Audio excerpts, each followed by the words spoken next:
words of knowledge.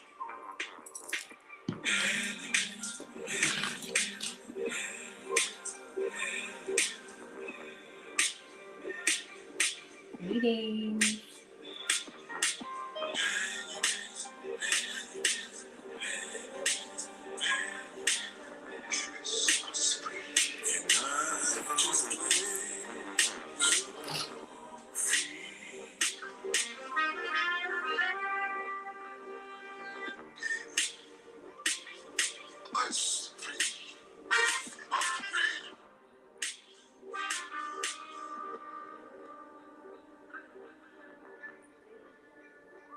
Yahuwah shall scatter thee among all people, from the one end of the earth even unto the other, and there thou shalt serve other Elohim, which neither thou nor thy fathers have known, even wood and stone.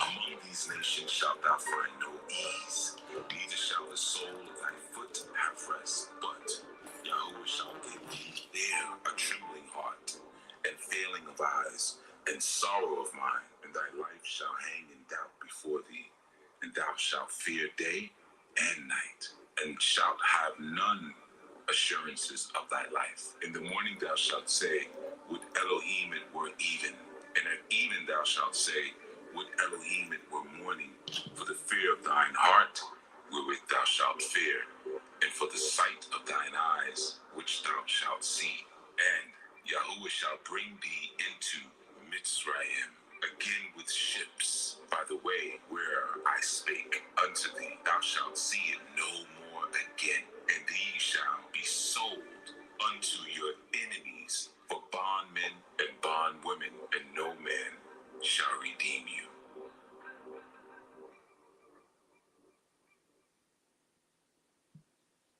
Peace, peace, shalom, everyone.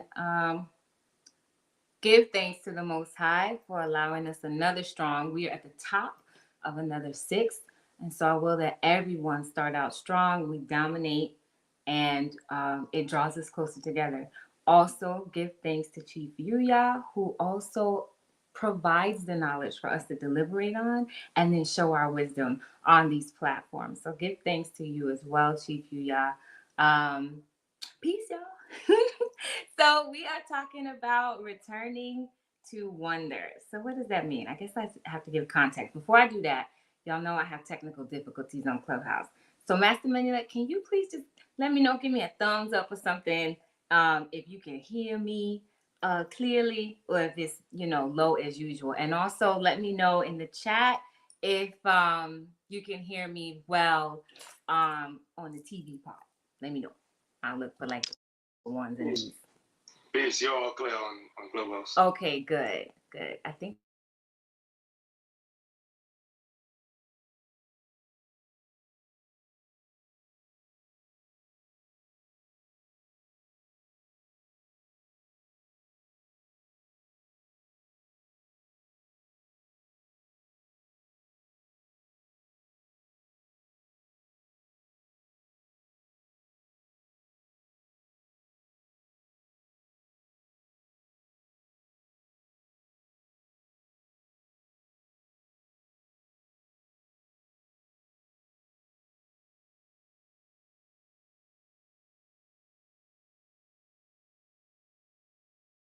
Okay. I was saying peace to all of y'all. So I'll say it again. I don't know when it stopped giving the sound, but peace to everyone. Peace, Jason Deep. Peace, top tier speakers. Peace, Imanaya. Peace, Sovereign Eats. Peace, Akizak. Peace, Imayakira Eden. Peace, Imanaya. I think I got everybody. I think. Okay, good. All right. What had happened was I had pressed something on the screen and the screen went black. And then when I came back, the mic was off. So that's what had happened. So we just had a little bit of technical difficulties. No worries. I had a lot quicker than I'm sorry. Okay, I'm back. Okay. Peace, Akidarian in Clubhouse Land. So today is Return to Wonder. So what does that mean? Well, after achoti Maria was like hunting me down, like, what you gonna talk about? I'm like, I don't know. I guess we'll talk about, being more like children, right? So it came about, it's come up a few times, and Chief has mentioned this a few times, how children process their emotions and they kind of move through really quickly. They don't stick on one thing. And then I also related that to one of the podcasts that he gave about um, managing anger, and talking about like sitting with your feelings. Give thanks, Naya. Quick fingers, quick. What was it? Quick on the draw, quick fingers. Um, we're gonna call you Quicksilver, Naya. So yeah, like, I was just thinking, like, well, when we have these emotions, how do we process them and move through them really quickly, like children? And the other part about that is when he also had, right, fastest hands in the West, when he had when he did the podcast on he did another podcast on children, like where he was talking specifically to young people. And we always, like, when we think about kids and when they're learning, the question is why, and he addressed that. It's like, well, why this, why that, why, because they're learning. And he said, well, ask the question how. So that's the question that I asked. Well, how do we, go back, right, and return? And then before that, it's like, well, how do we even get to the spaces that we are? So, like, being jaded or sitting in stale feelings, like, how does that even happen? And so one of the questions that I'll, for everyone to put in the chat as we're building on the discussion is like, what part of your journey have you been jaded? And you can just explain what the part of that journey is. You can, give as much or as little as you want as to what it is or how it is, as much as you're comfortable with. But just put it in the chat and we'll build on some of those things. So yeah, so as always, we look up what things mean. What's the etymology, right? So I looked up, like, well, what's being jaded? We use these words a lot, and like, how often do we actually look them up? And are our definitions just going off of the social context and how things are used? So I looked up like being jaded, and it is like more of your attitude. So feeling or showing a lack of interest and excitement caused by having done or experienced too much of something. Um, so like you can become jaded from your work. You can become jaded from just doing the same thing day in and day out, right? And so I wonder, like, can you become jaded, like, in your emotions, like you're feeling the same thing all the time? Like, at what point do you just become bored of it? Or is it more so sitting in stale feelings? Like, are they the same thing? Are they different? So that's what we're gonna ponder here today. So I'm not here saying like I know the answer, I have it. That's what we're gonna build on today. So we're gonna see what all of you can deliberate on, or what we can deliberate on together. Um, Someone's like, okay, well, what's stale? Because jaded to me, so basically what I got out of jaded is like you're bored, right? So like, how can you get bored with something? And it's because it becomes stale. It becomes old. What's stale? It means it's no longer fresh. Like when we think of stale food, it's no longer fresh. It's not even pleasant to eat. You don't even want to ingest it anymore. It's musty or it's dry. It can also be like, how do we get into those emotions? It's maybe an old way of thinking and not evolving. Maybe we're sitting in stale feelings because we're not processing them. They're just kind of sitting and stewing. So not only is it getting old, but it's festering in a way. And yes, from a previous build, we did learn about like the murky waters, and that good things can come from the murky things. Like when you think of like the lotus flower, like they do actually thrive in those dark, deep, murky waters. At the same time, how much other things actually thrive in there. So I think there's this idea that we can't, everything has to be balanced. It brings us back to making sure that we're balanced, right? So yeah, while there can be some goodness in like going, or some benefit, I'll say, like going dark and deep, um, you can't get stuck there, right? If you it becomes an old way of thinking and you don't grow, you don't evolve. And that is not me saying, you know, okay, well, you have to oh gosh, I'm tongue tied. Refute or go against truth or law. No, That's not what I'm saying by like not evolving, because truth actually is dynamic and it evolves as the laws of the universe evolve. So, bam, look it up. 14 keys, truth, like in the first couple pages.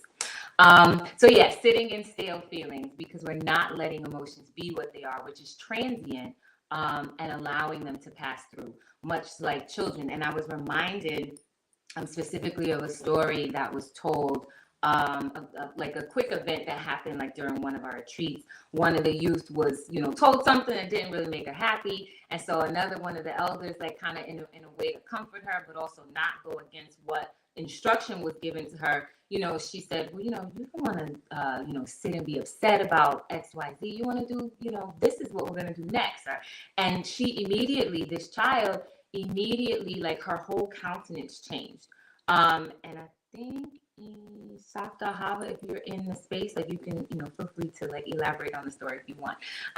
But her whole countenance changed, and we did talk about that a little. And it's like we need to be more like that. She didn't sit and stew in whatever emotion she was feeling because she was told that she couldn't do something or she had to do something. She just moved right to the next thing and sought out the excitement in it, and that's that wonder. I'm going to go back. I'm going to go to the chat really quick. Peace, MGC Randy, Baras Kush. Master Menelik says, I felt jaded anytime I worked as an employee in public school. We have other former public school employees in here. Share that. Also, when doing something out of obligation. Yeah, oh my gosh, it gets so boring. I get bored quick. It's not good though. Like sometimes, yeah. Okay. Naya said, I felt jaded at my last job when I do the same type of thing all the time. So as you're sharing these, maybe let's think of like, okay, well, what could have been some ways, and this might be difficult because, as I knew, we only spend a certain amount of time working for somebody else, right? We are supposed to be entrepreneurs and grow ourselves that way. So when you were in these spaces, what could have been a way that you kind of returned to wonderment, wonder, or made it excitement, or moved out of that space? And if that didn't happen, how have you done that now? So I'll repeat that. When you were in those spaces, and this goes for everybody who's continuously sharing, and I'm going to move through the chat. When you were in those spaces, what could you have done, or what did you do to move out of that jaded space or that stale space? And if you did not, and I guess, and I'm also asked aside from like, well, I quit, because obviously that's a change. But what are you doing now? Like, that has helped you move out of that jaded space. Naya says, I felt jaded my last job when doing it. My sound is very glitchy and scratchy. That's the iPad. I'm going to try something. Give me 1 second. I'm going to do remove myself from the thing. I don't know if I could do it on this with this split screen. Let's see. Hold on. Give me 2 seconds. Full screen. Oh, boy.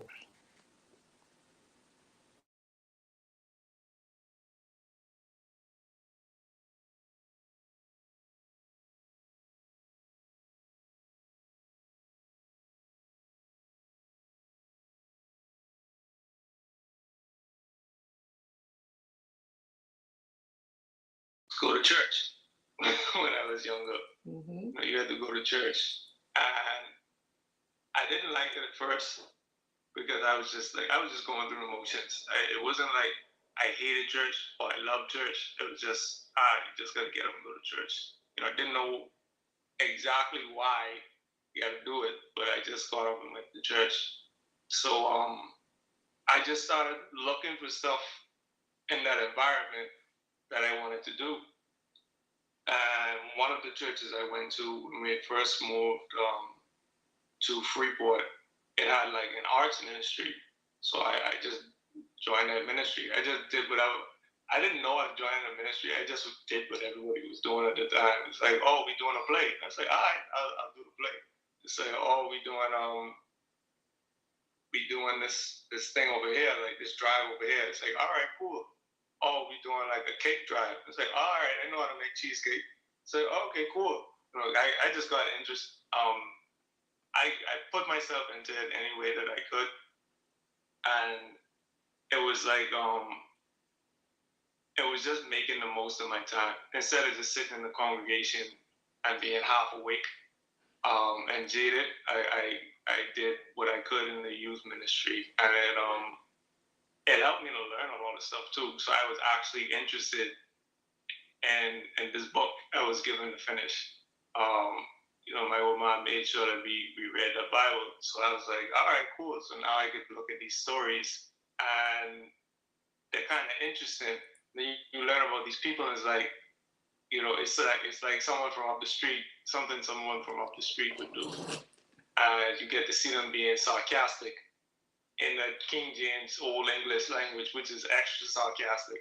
So I was like, yeah, this is I can rock with this. It was fun to learn about all of these different people and seeing how you could apply it outside. So yeah, that's how I like move from a sense of jadedness to, okay, what's next? All right, what happened next? And it happened with a lot of other stuff too. But willfully your sound situation is sorted out. I'm not sure. Let's see, folks. Is it better? I'll look for y'all. Yeah, it sounds okay on Clubhouse. Yeah. What about YouTube land and those of you who are joining on Facebook? Just let me know. Let me know. I'm gonna try some. All right. So maybe that helped. Not too sure. But give thanks for your share, Aki Antonio. Masterman elect. I'm so sorry. That's interesting. You said, well, I joined. You sound okay. Give thanks. Joining a youth ministry. So it's interesting that you didn't move to a different space. You kind of like doubled down within the space. So like, yeah, it was in church and I was like, oh, I'm half asleep, but what can I do still like inside of this space to make it better? So I just thought that was really interesting that you didn't, the answer wasn't like, well, I'm just going to go find something else, right? It's like, because yeah, like we do not identify as Christian. At the same time, we do acknowledge the Most High. And so I do think it's interesting that you decided like, well, I am in this space where there's supposed to be praise and worship going on. So I'm going to dig in deeper and I'm going to work with the young people. So I thought that was really, really admirable. At least I thought so. Yeah, for added context, this was like 11, 12. So it's not like I could go anywhere else if I wanted to. That's kind of true. Like yeah, we can do stay home, but there might be like things like chores and stuff that we don't want to do. So it's like it's either you go to church or you're gonna do this other thing that you don't want to do. So pick which one. Pick which one you want to be bored about. Oh, okay, y'all had options. Oh, I forgot. Y'all from the States. Y'all got options. You know what? I don't know if I had options because I never tried. I never dared try. We were always doing something. Give thanks. There was a part that I wanted to say, like, it goes back like to the wonder, right? Because like my whole point for like bringing it up is because when we think of like coming out and moving out of stale emotions, and my whole example of like with the child was like okay, well, how can I make this better? And interesting, that when you gave context about your age, like 11 or 12, and and that's preteen, and you do start to get like a little bit, we start smelling ourselves and getting a little saucy around that age. But there's still, I do think that there's still that sense of wonder where you can use that maybe it's use the ruach inside of you to like, I'm gonna figure out how to make this better. And I wonder, would it have been the same at 17, 18, 19, 20? You know what I mean? That's interesting. I'm gonna go to the chat. Thank you, Imanaya, for putting the link to the 14 keys. Also, if anyone wants to join, I will put the invite link in the chat in the event that anybody wants to join live and share. As soon as I figure out how to get it in there. Alrighty. All right, so it's in there. Okay. All right. Enter. All right. There it is. Okay. All right. So then I looked up, well, if I'm talking about like wonder, well, like what does wonder mean? Like if we're supposed to, or if I'm suggesting that we move back to a state of wonder, well, what is wonder? And so there were like several definitions that came up. Thinking or speculating about something curiously. So kind of like, I wonder what Anu is. What is Anu? What is ALGM? What are they doing over there? I wonder what they do over there. I wonder, what they learn. There are things that I see online and all the content they put out, but I wonder what it's really like, right? Or it's like to be filled with admiration or awe or marvel. The information that's put out by Chief, when he speaks, or any of the information on the YouTube channels and things like that, it's helped me so much. So I wonder what it's like in person. I wonder what the retreat is like. I wonder. It puts all these questions in your mind. It can also be doubt, like, I wonder if that's true, At the same time, it's still moving you to another place, because if we think about kind of putting this in the context of like sitting in stale feelings or emotions, one of the questions we can ask ourselves is like, I wonder if this feeling or this emotion is really real.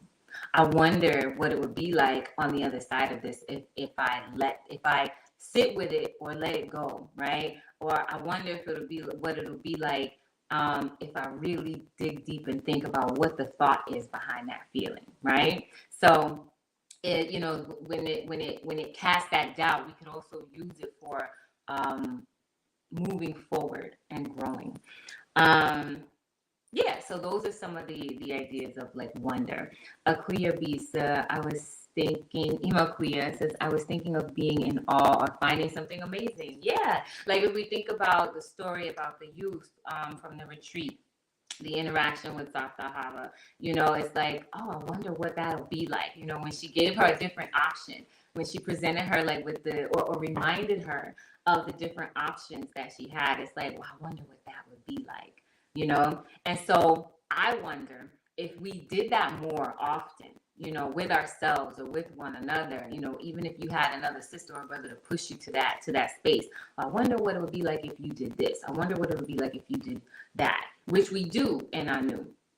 It's like, then what does that look like? It doesn't mean that we don't have our stumbling blocks, because we always, our humanity, our limitations of this clay body, and this earthly body puts us in a space where sometimes it's difficult to move forward. But that's what you have community for, to help you, to give you that extra push.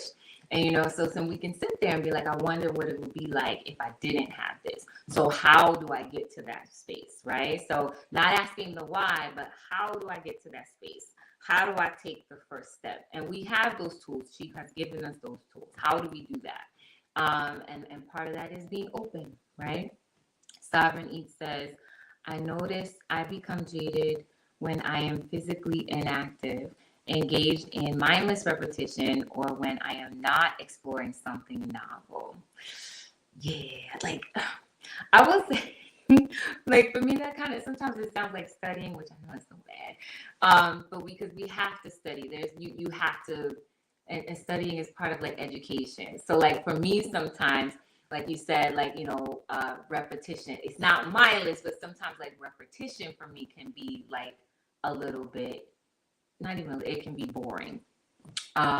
Which is weird because like some people, repetition, they love it because it's like, well, this is what I know how to do. This is what I know how to do well. So they don't necessarily get bored, like somebody who just works with spreadsheets and numbers all day. And maybe the novelty in it is that the numbers actually change. I don't know.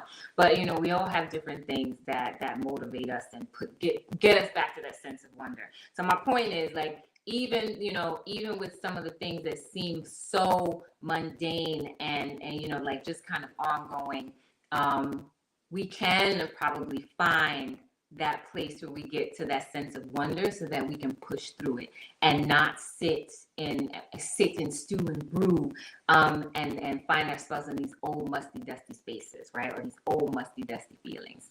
Sovereignty continues and says, also, when I have lapsed on my consistent study of scripture, word or sacred text, and just communing with spirit.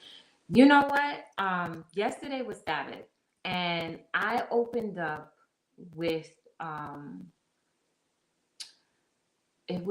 don't think it's not scripture, but it was a song, and it was about praising in advance. And the idea that praising, and the song didn't get this idea. This part is actually from scripture, which I think influenced the song. You know, praise actually confounds the enemy. So I think even when we study, when we, you know, commune with the Most High and we get back to that space, we're confounding the enemy.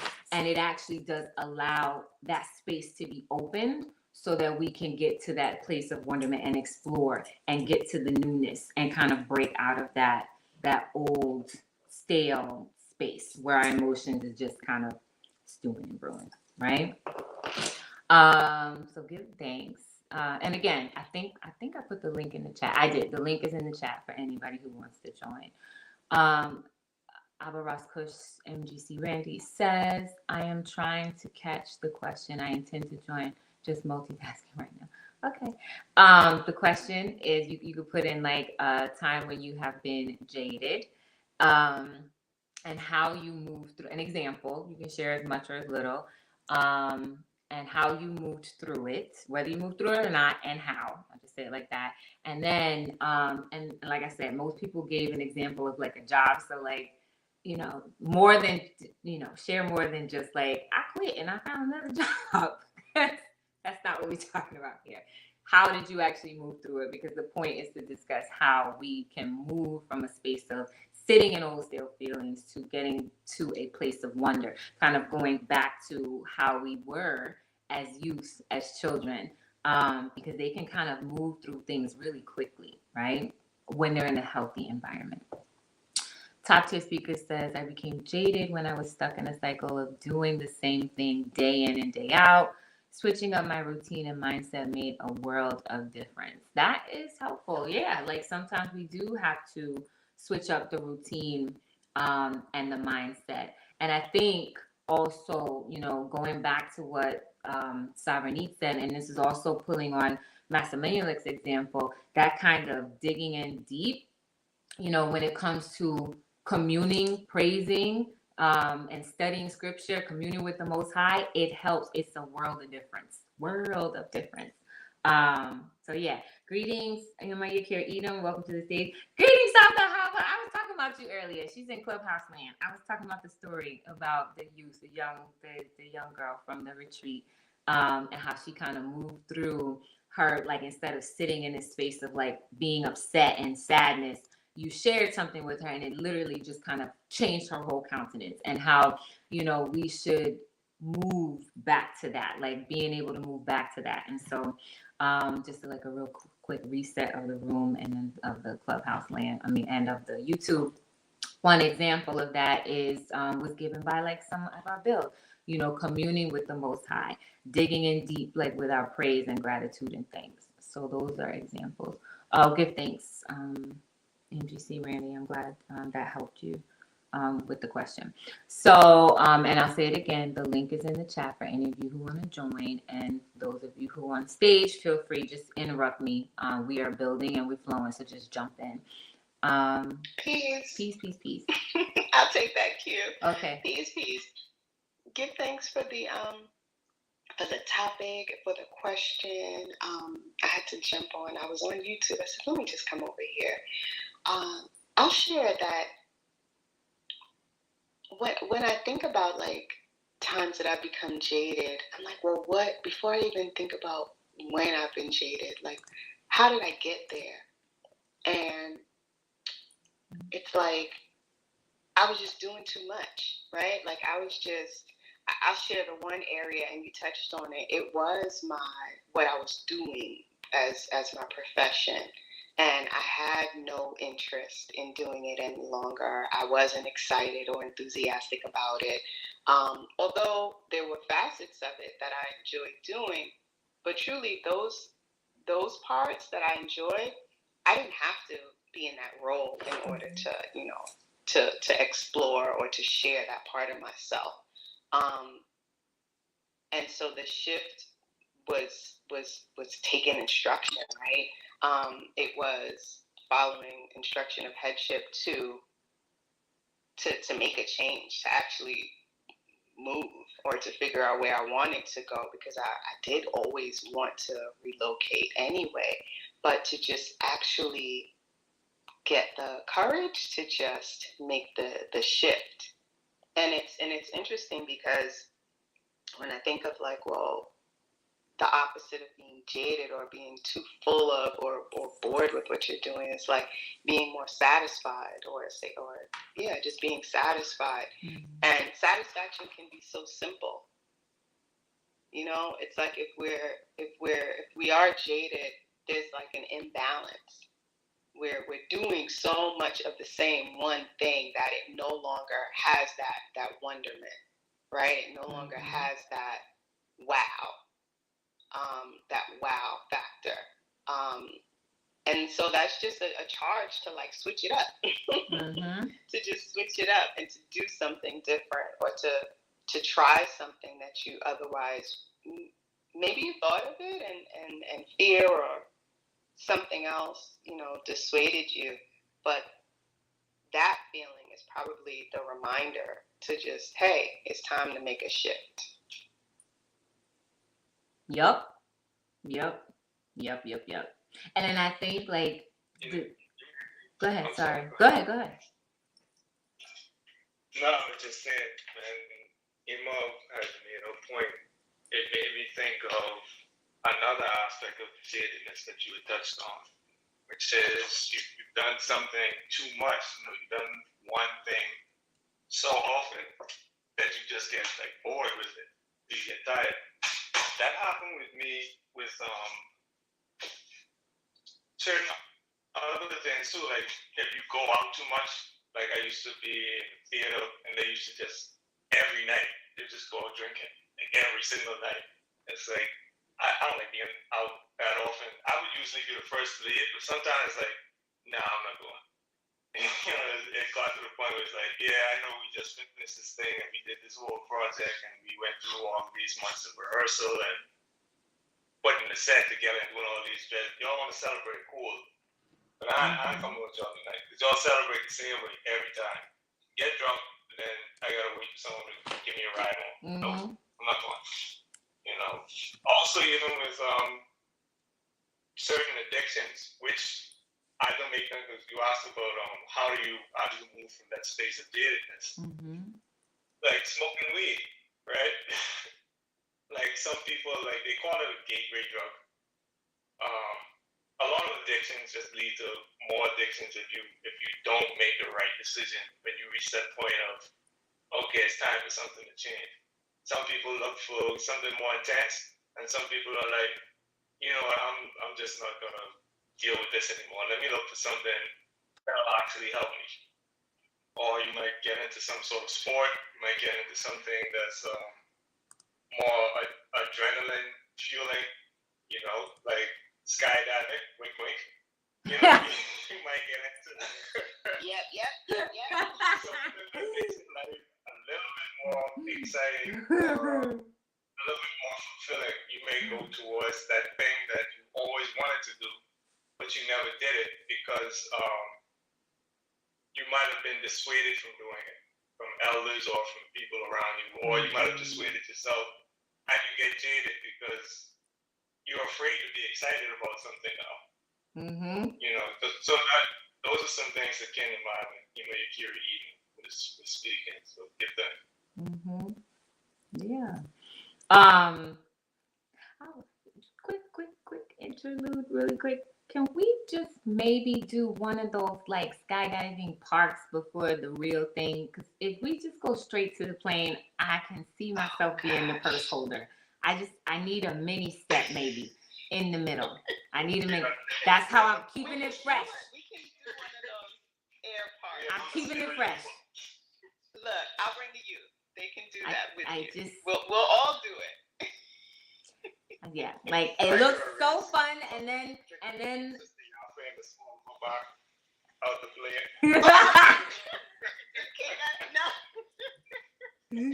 I don't know. Well, if I know a kick is coming, I don't know if I'm gonna get on the plane. I don't know. She won't get. No, we can do an air park. You know. See, that was part of the wonderment of the tour. Right? Yeah, like I'm gonna jump out of the plane. See what happens. You know what's interesting though? Like getting to jaded.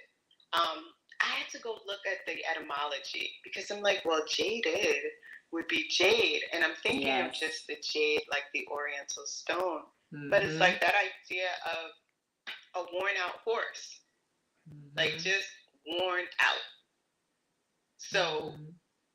By definition, if we're going based on this definition, to be worn out or tired out or to make dull is like you just, even if I think of a pencil, when a pencil becomes dull, it's because you've used it so much, right? You haven't used any other medium. You haven't gone into paints or into charcoal, or is that what it's called? Like, I think it's like the sketching is like coals.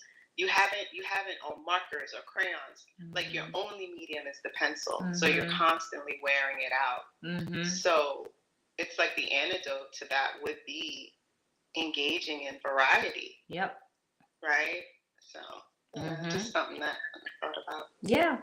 And that's our first affirmative, right? Well, second. The first one is commune with the Most High. The second one is variety. Find variety, you know? Peace. I just want to acknowledge Peace Satahava. She's also on Facebook. Peace Mayuba TV in YouTube. And Aquia says y'all have. I guess Aquia gonna be a purse holder. Listen. This is also about like that seeking variety, right? So maybe jumping out of a plane or parasailing or something is going to be the thing that injects the incitement. So don't be a purse holder. I'm going to try my best to not be a purse holder. So you got to do it too. Look at that. Try my best not to be a purse holder or the coat holder, depending on the time of year. I was going to ask, wouldn't that seeking variety be a double-edged sword? It could be when there's imbalance. It could be. Because that seeking variety could also go back to what you talked about, with the drug use. Like, oh, I'm so bored, I'm gonna go smoke this weed, and then but then that's all you do, right? You don't grow out of that. You don't grow away from that.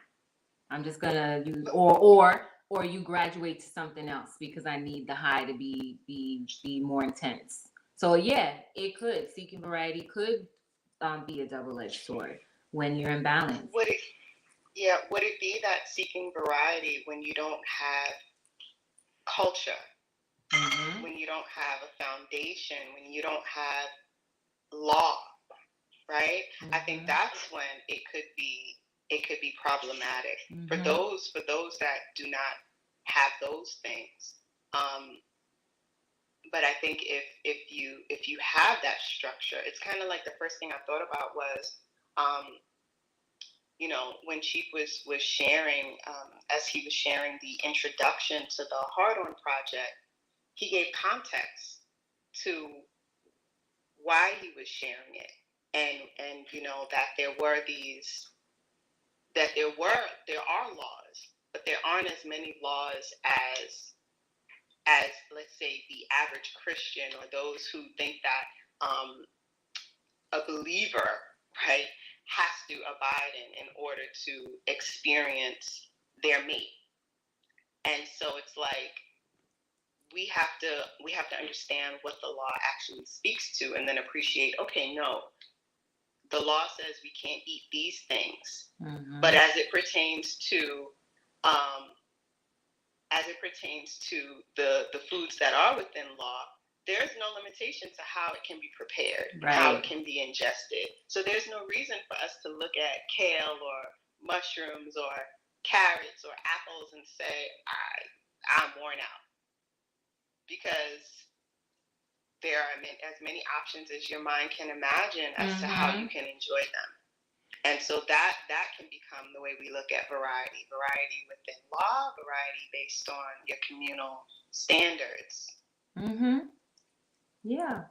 You know, I'm glad you said that, because I thought you were going to say there's no reason that I can't put kale and mushrooms and apples in a juice. And I was like, and you're going to be on your own with that juice. And you will be on your own. Because I like all those things, but I don't think they all belong together. I don't. But I do like mushrooms. Like, I'll do mushroom soup. Maybe not juice. But I've been watching like a lot of cooking shows and looking at variety, like, okay, how do they prepare it? And they prepare all types of things. Of course, there's meat and fish, and I'm plant-based, so I don't do the meat and the fish and things. But they're cooking other things, and it's like, okay, so how is this prepared? How do people prepare, some of these things? So that is a, variety, and also knowing what I have to follow when it comes to the law. Chief is joining us, so I'm going to ask. Peace, Chief. How are you? Peace, peace, peace. Peace. I'm okay. How you doing? How you be? Sorry. How you be? All right. I don't know why people ask that question on live air, like somebody's really going to tell the truth in front of everybody. You ever see that on talk shows? Like, hey, how's it going? How you doing? Like, I'm really going to tell you in front of on live TV. That's foolishness. But yeah, just coming on, adding the support. I thought it was the example you gave was interesting. I was waiting for some addendum or additional information about the whole, example of someone maybe not being excited about an instruction that they're given, and then, being reminded that your attitude is limiting the experience that you can have going forward. I thought that was interesting, just the dissonance that happens sometimes between what we hope for and what we experience, but I also thought it was interesting because I think gratitude is an important aspect in that, right? So everybody holds their own edition in it. I mean, their own method and their own agenda as it pertains to how they may point certain things out to youth or things like that. But I am of the fix your face clan, right? So that's what I was kind of waiting to hear, because that has something to do with gratitude, in your experiences. Your parent tells you to do something, you don't want to do it, so in front of other adults you twist up your face to the point that it's visible. So now you're humiliating your parent, but you don't care because I didn't get what I wanted, or I had to do something I didn't want to do.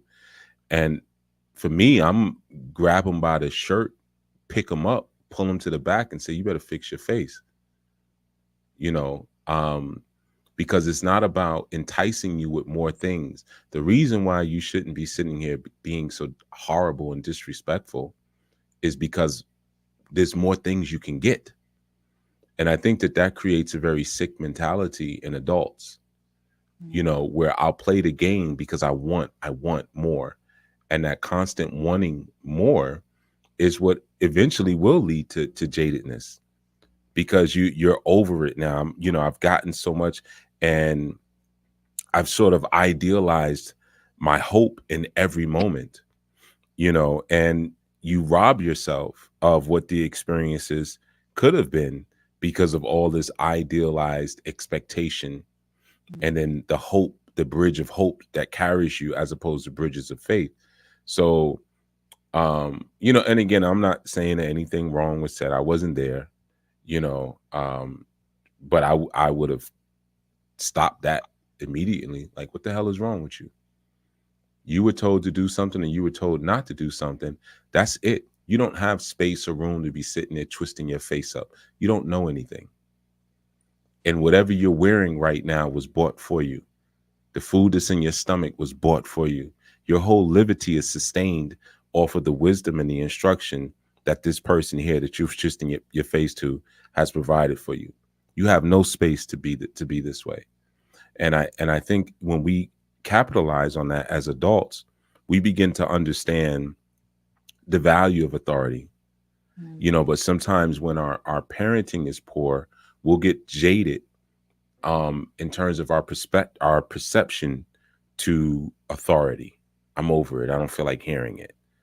You know, and that transcends into other areas as well. You know, we start to move with this brokenhearted sort of sense. I didn't, you know, it was supposed to be this and it wasn't that. So that relates itself into our amorous relationships, that relates itself into our spiritual relationships. And then at some point, hopefully, if we get old enough to realize, we'll realize that now we are diseased, because being jaded is a natural disease. You know, if you ever work with someone like that, or if you ever work at a job and you know that there's a certain employee who is jaded and someone new comes in, everyone is concerned now. Oh, I hope so and so don't go to, or you might see him go to lunch together and you're like, oh God. Because now you know the new person is going to come back diseased and broken and ruined. You know, so once you start to see that, sometimes we can be prone to our own selfish ambitions, and then that kind of creates a sort of sickness within that. We'll start to look at how that sickness may affect our spirit. It may affect our soul. And you know, instead of saying, well, I didn't, my situation is wrong, I don't like my situation, you'll start saying, well, what's right about my situation? You know, what is it that I can fall in love with about the situation? What is it in this spiritual conversation that I can have with this environment that can bring joy, as opposed to the condemnation of everything around me, because it hasn't given me what I felt I was entitled to, you know, and now that generates more disappointment. And, you know, we're constantly getting robbed because of our sickness, you know. Yeah. You think so? It's like the flip side to what I was saying, or just the truth of of what was being said. Is like, you can be that person that, you know, is taught to, like, oh well, look at what more you'll get, and it just creates this entitled monster that where it Yes. become jaded anyway. Yeah. And again, I'm not, you know, everyone has their own way of doing things. So I'm not saying, well, no, I am saying that's wrong. But I'm saying if you want a wrong child, then you're doing the right thing. If you want to create this monstrous adult, then yeah, then you can have at it. You know, so yeah, as we get older, we take on that same sort of sense of we lose that sense of wonder. We take on that same disdain and disappointment because of this ego and identity that's built up, but it starts there. You know, you think about the science of sharing that children, they discover that on their own. You don't have to teach children how to share. The only time you have to tell them to share is after they develop ego and no longer want to share. But they always start out the right way. Yeah. And it's what we begin to poison them with that starts to destroy their sense of faith and robs them of their sense of that science and the indications of the transformation of what that may bring them to. Sometimes we miss and we overlook, and they become distrustful. So you have to remind them, hey, there's something good coming next. We're going to go on a water ride next and this and that. But why am I negotiating with your ego? Why like you're through your your sick emotion, you're now terrorizing the space. Why should I have to negotiate with that? When the truth is, you're bringing dishonor to the giver of your experience. How could you sit here and be upset about a job when that job was a blessing? You're upset about a roommate, but half your rent is being paid. That's a blessing. You have a roof over your head. You were told to do something you don't feel like doing.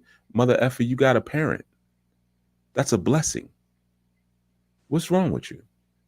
You see, so these are the things that I would be saying. While I mean, we said it was a young person, so they would probably have 2 feet off the ground, being held up by my one arm, balled up in their shirt, and speaking to them very intimately and closely, and letting them know, like, this is all a blessing. And if these blessings were taken away from you, you'd be a completely different person, because right now you're losing your childlikeness. And childlikeness is not ignorance. It's not forgetting or pretending that, you know, you can't be disappointed, but it's always seeing the plus and the positive in the midst of whatever's happening. Even when it rains, children get excited. We can go play in the rain. Can I wash my hair in the rain? Can I stomp in the puddle? When it snows, there's an excitement. They find a way to make school fun. As much as children typically don't like going to school, you find that you'll never find a child who pouts throughout the entire day. They're going to find something that they can do. They go to church. You see many children sitting there crying with dry tears on the side of their face, because they figured out a way to have fun even during a boring church service, and got popped by grandma. you know so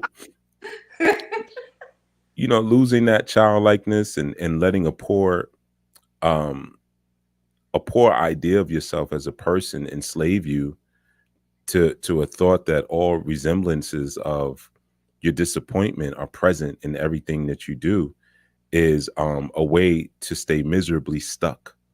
You become stuck in disappointment, stuck in hopelessness, you know and sort of a reality that will begin to dwell inside of you, to the point that that disappointment and that hopelessness becomes contagious. So no, I don't. No, I don't negotiate with children, man. Where's your face twisted up for? I don't. I'm not of that school where I feel that everyone has something important to say and children's voices matter. And I'm not all about child rights and things like that. And I work with children. It's one of the best things that I do on the planet, is working with children. And I'm telling you, they have to be raised, they have to be reared. And it's not to say that you completely disinvalidate what they may be feeling in the moment, but you have to immobilize, you have to mobilize, excuse me, um the divinity inside of them, and you have to immobilize the deadness inside of them. So when you are raising them based on promises and treats and snacks, and we'll do this and we'll do that, all you're doing is killing them.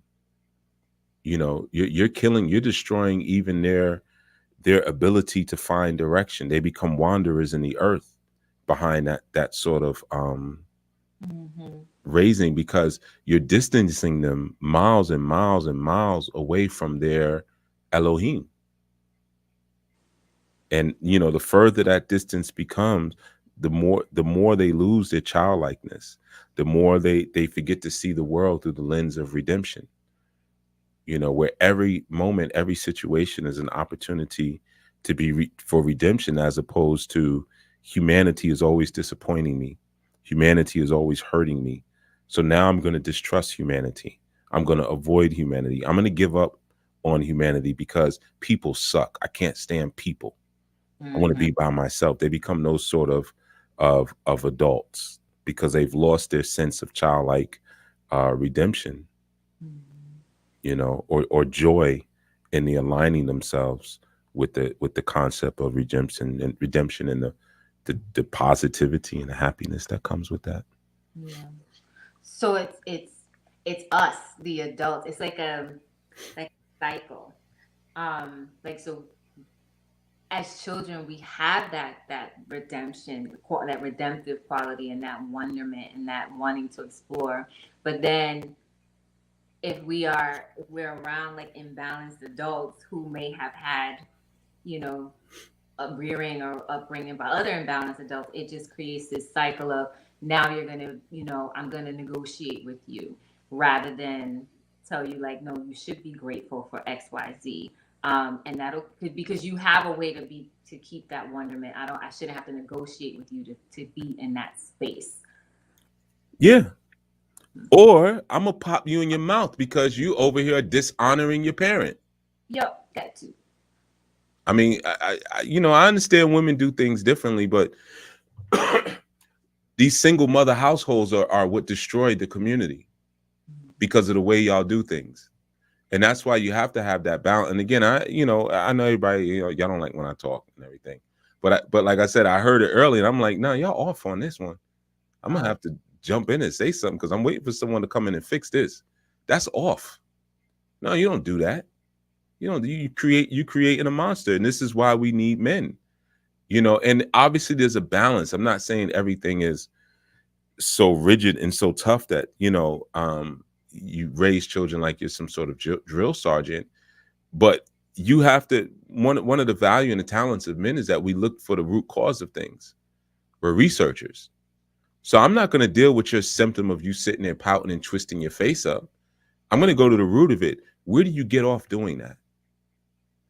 Where do you feel you have the right to do that? And on top of that, embarrass your parent like that, because there are other adults here. We're not home. There's other adults here, and you are now showing a poor reflection of my parenting in front of other adults. So we gonna deal with that, And then why is it that you're not happy to receive orders? You're not happy to receive instruction. How ungodlike are you? You see, because the creator is not a positive thinker. The creator is not an optimist. That's not how the universe works. That's not how divinity works. The creator understands that there is trauma, there's pain, there's hurt, there's all sorts of things, but the creator is faithful. And the creator is faithful in its ability to restore, in its ability, most importantly, to make things work out well. Regardless of what's going on. No, this is gonna be good. This is gonna be good. This is gonna work out. This is gonna be good.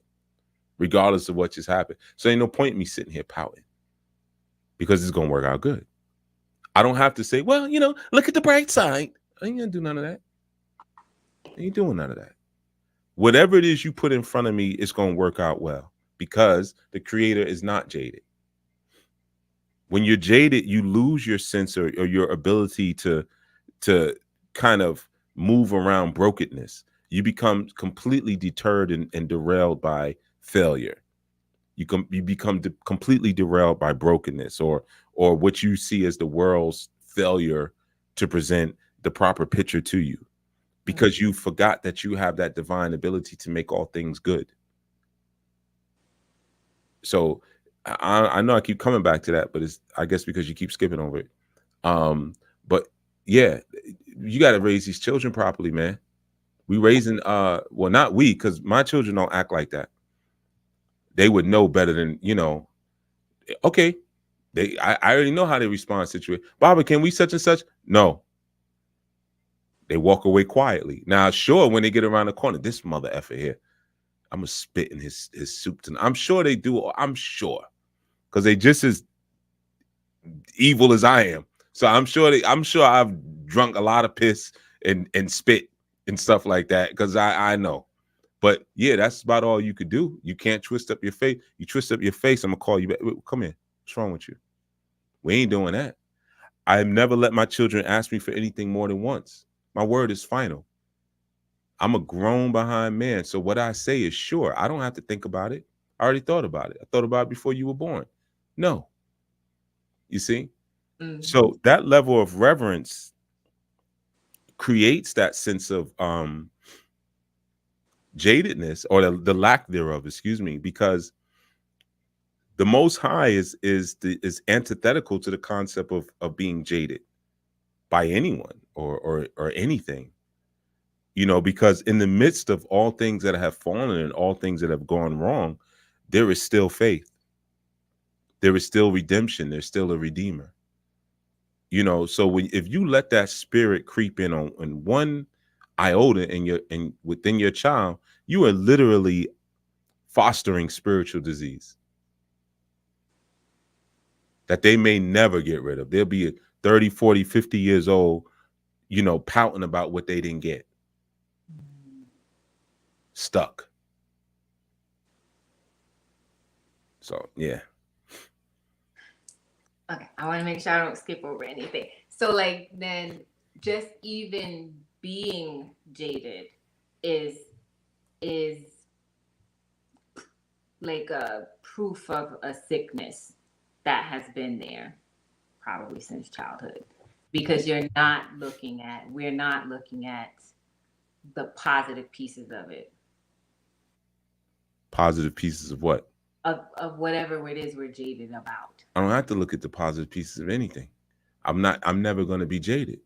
Why would you even get to once you got to the point of jadedness, you already are being demonically oppressed.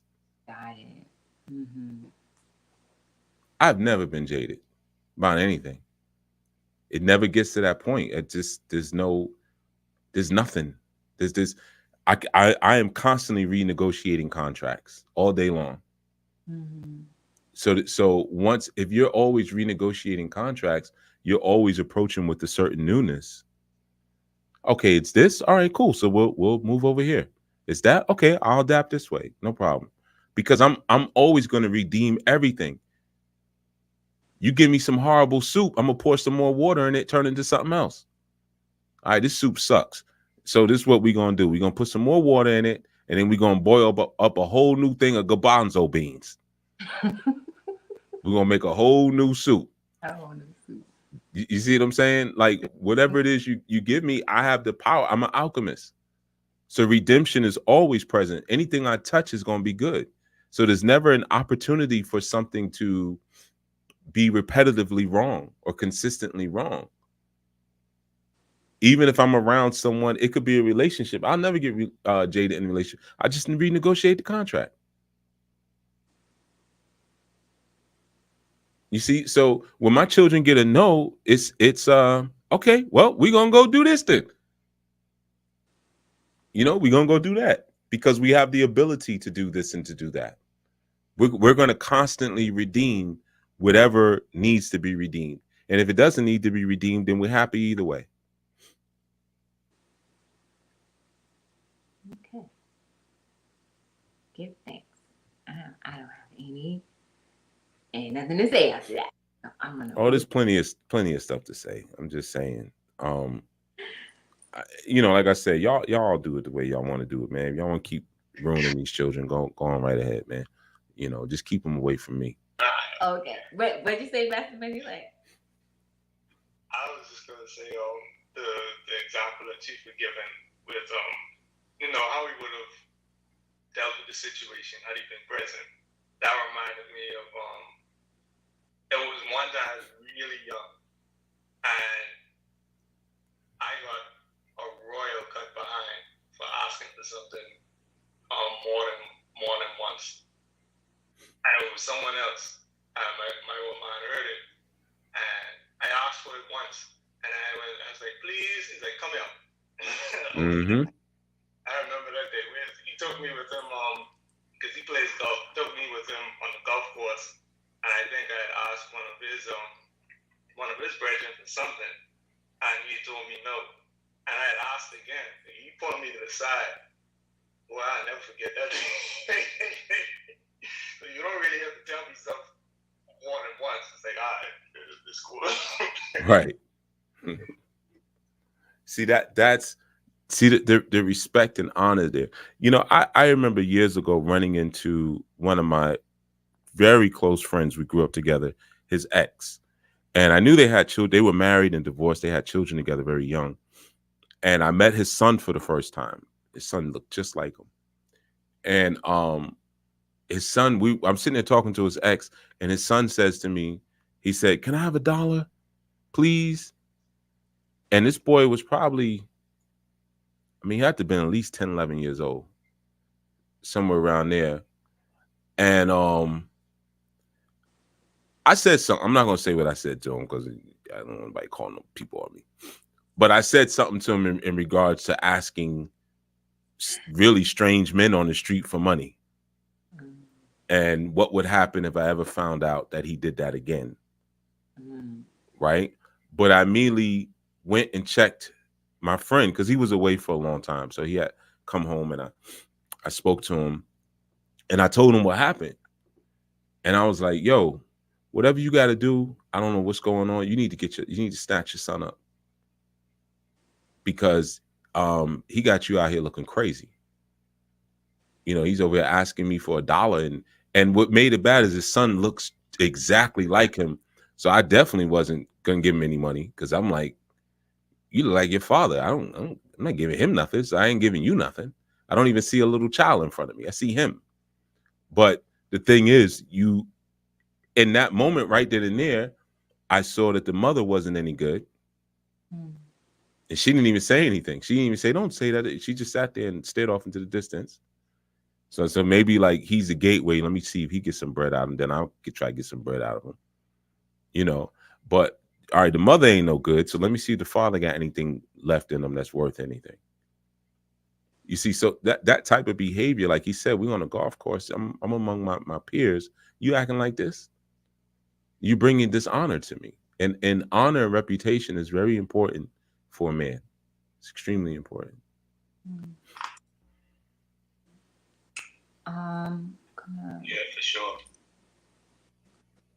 I'm gonna make sure I'm going over to the chat. And Akizak said having an orphan spirit. I'm gonna keep reading in case there's some context to that. And he says nothing else will come if I miss out. Oh, nothing else will come if I miss out on this. Got it. All the toys that he sees children get during Christmas, and they play with the boxes and the paper. All right. You're being oppressive as one sits in the corner and crosses their arms. Even children know buzzwords to get one to move. Peace, Quindi, and peace, Ben Sedek Manga Ha Magan. Welcome back, I think. Akizak says, that's why I just love my animals, as they say. I don't understand that one.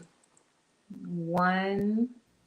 I think he was speaking about when I said that people like that, they grow to be adults who hate other humans. Other people. Like because of the constant fallness, if you will.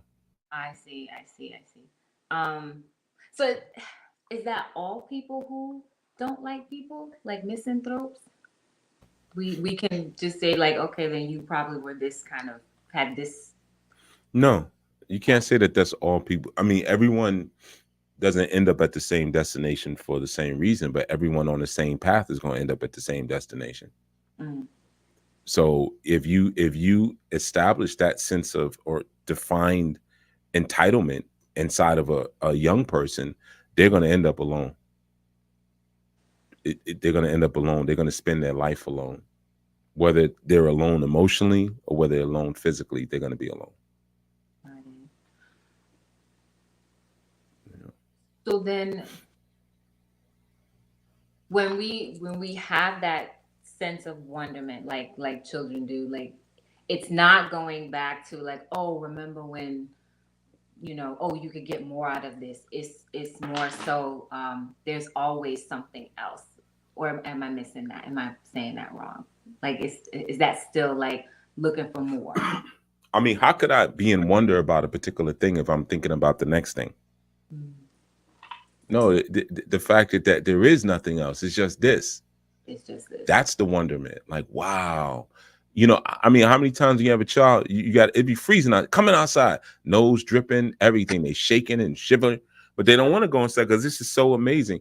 Time to eat dinner.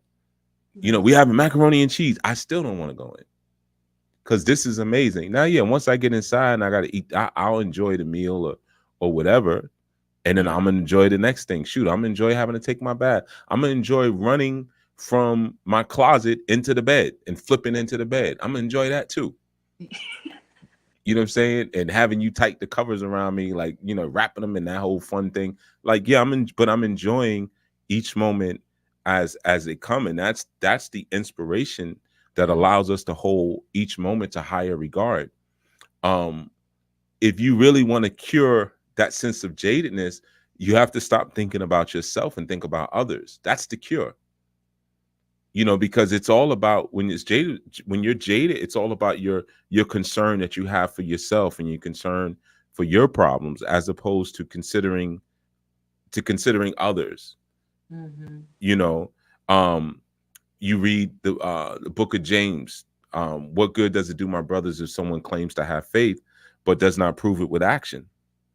You know what I'm saying? So it's like when you are proving what you're doing and being what you're being through action and through service of others, that's when life gets actually exciting. You know, but when everything is wrapped up into your wants and in your own vision and in what's going to satisfy that demon that's inside of you, then yeah, you're gonna need to be promised with the next thing, because you have this appetite that can never be satisfied.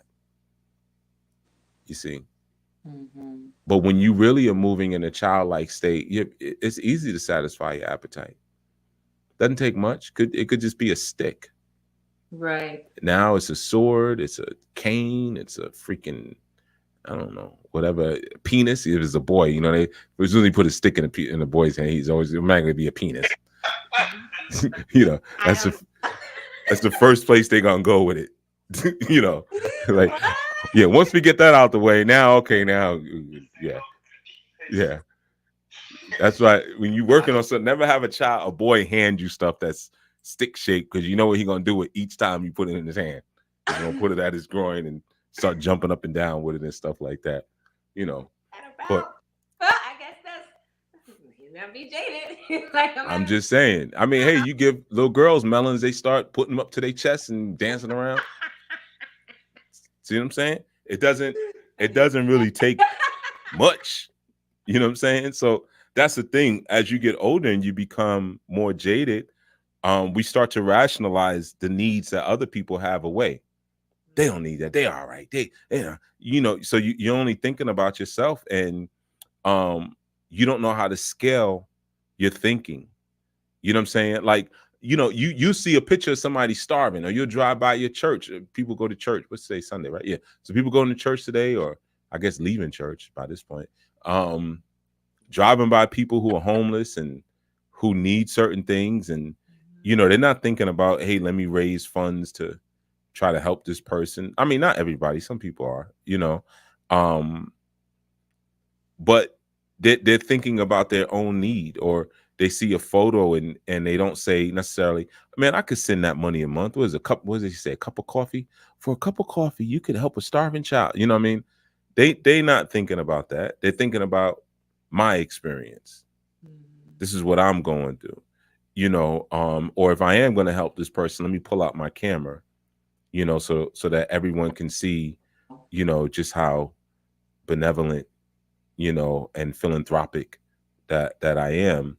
And it's because a lot of times we're so fickle and we're so forgetful. We forget that there are affirmations of appreciation and generosity that need to be on our tongue at all times. And that keeps us from becoming jaded, you know. Okay. I was going to say something and it literally ran out of my mind. Oh, so then it's not looking for variety, but having gratitude for the present.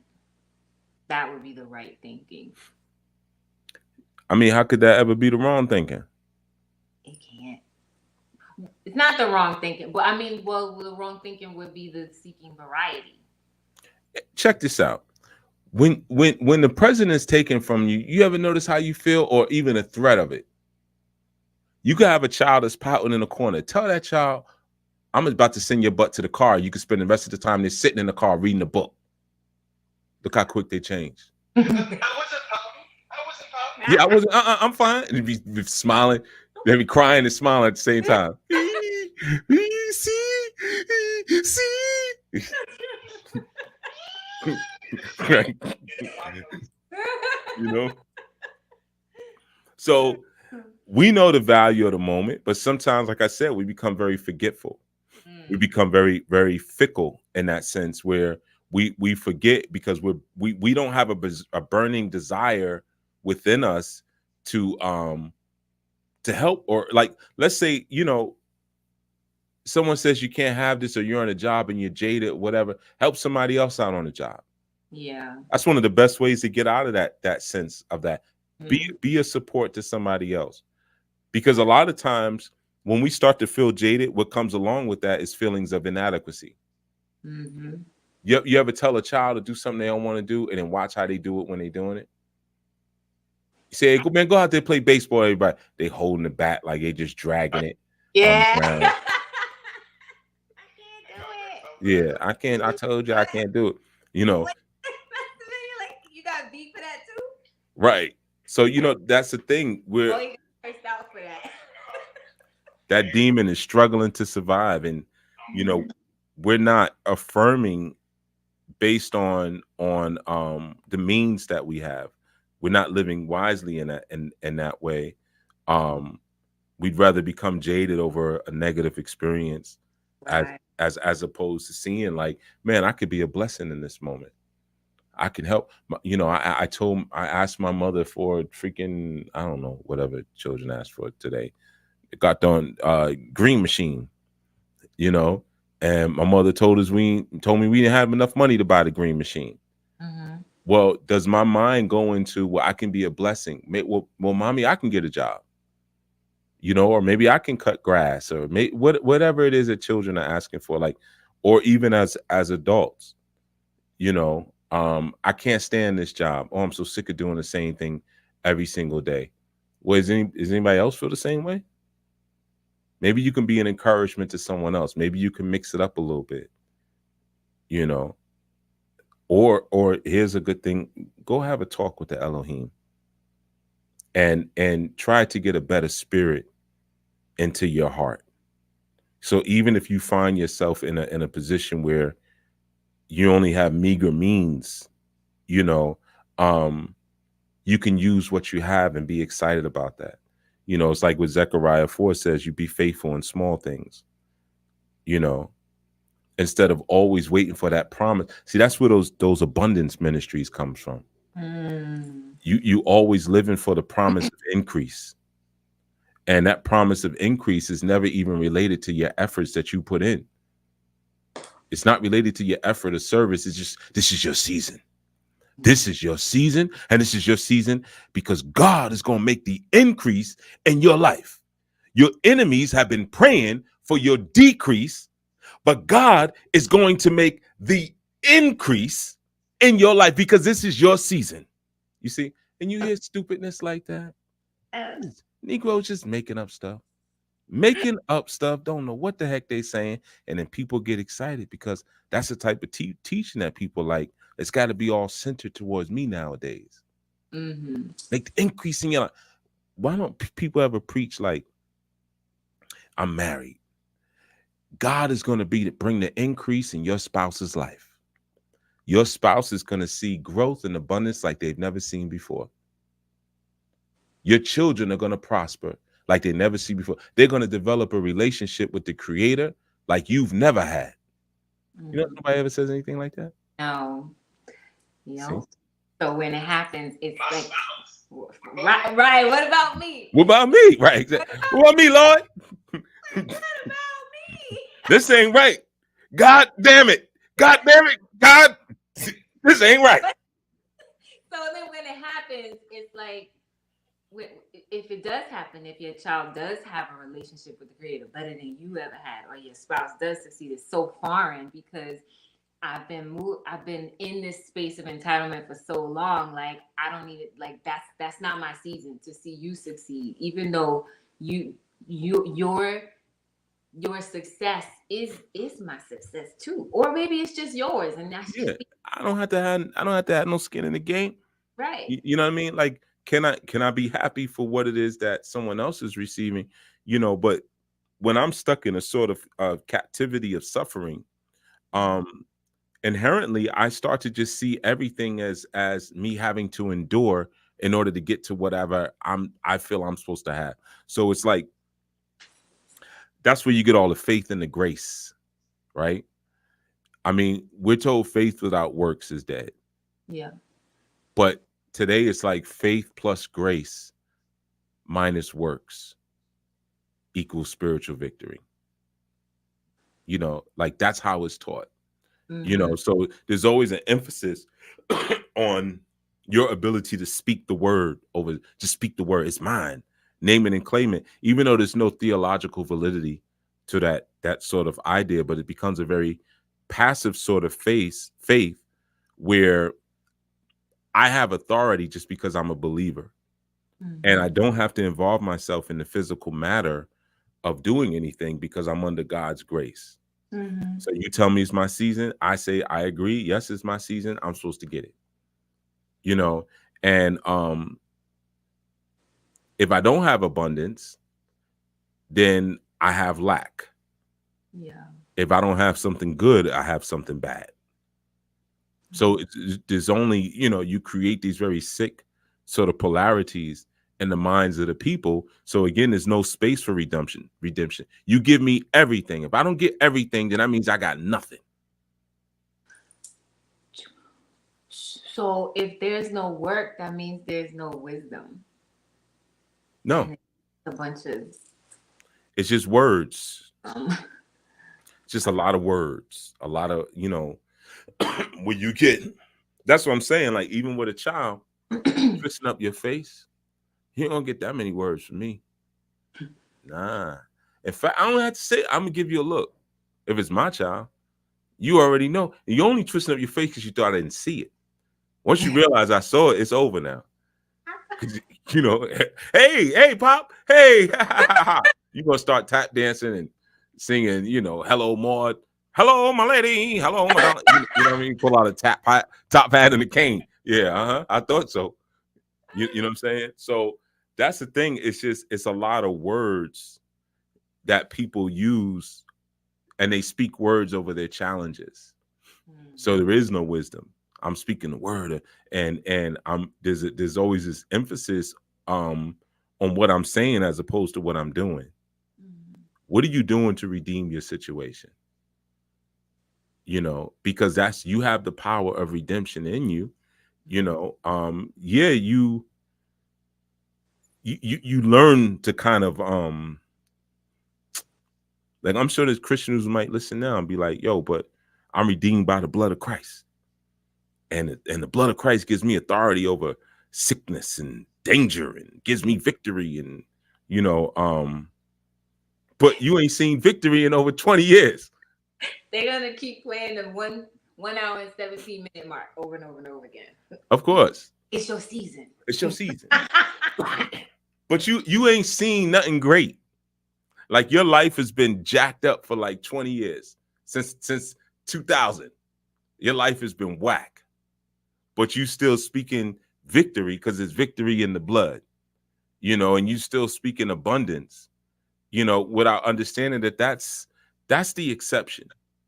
That's not, you know, typically the rule, but you have a sort of like a captive sort of mind, and you're in captivity to, again, that psychological standpoint of give me culture, consumer culture, you know, and because of that, now you know, it's just, it becomes spiritual consumerism, and spiritual consumerism has no root, it has no core, because there's no substance to it.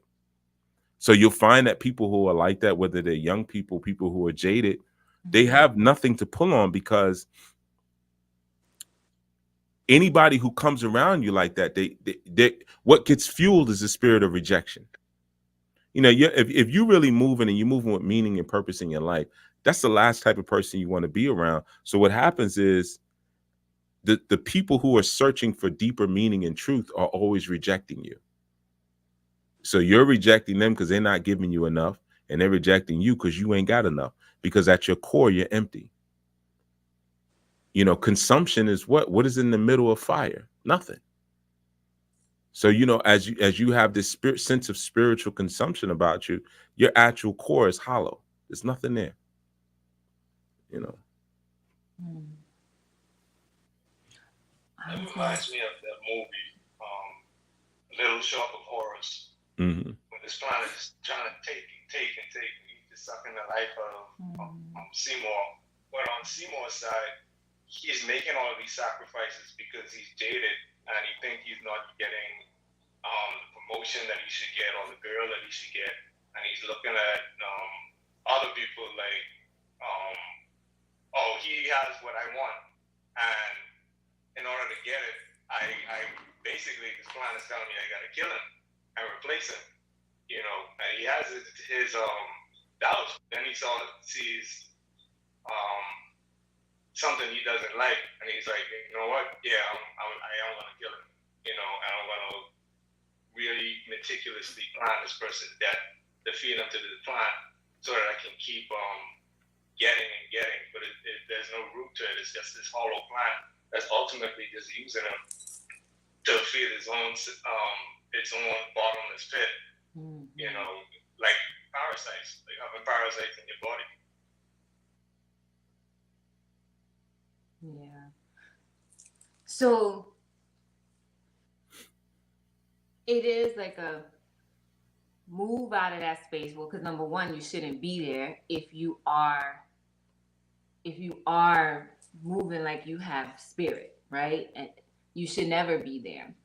And then number two, it's like, well, and if you do get there, you don't get out of it by returning to this thought process of, oh, well, there's something better on the other side, because that's just fueling the entitlement, which is the original sickness. Yeah. Give thanks. Redemption doesn't always look to see if the grass is greener on the other side.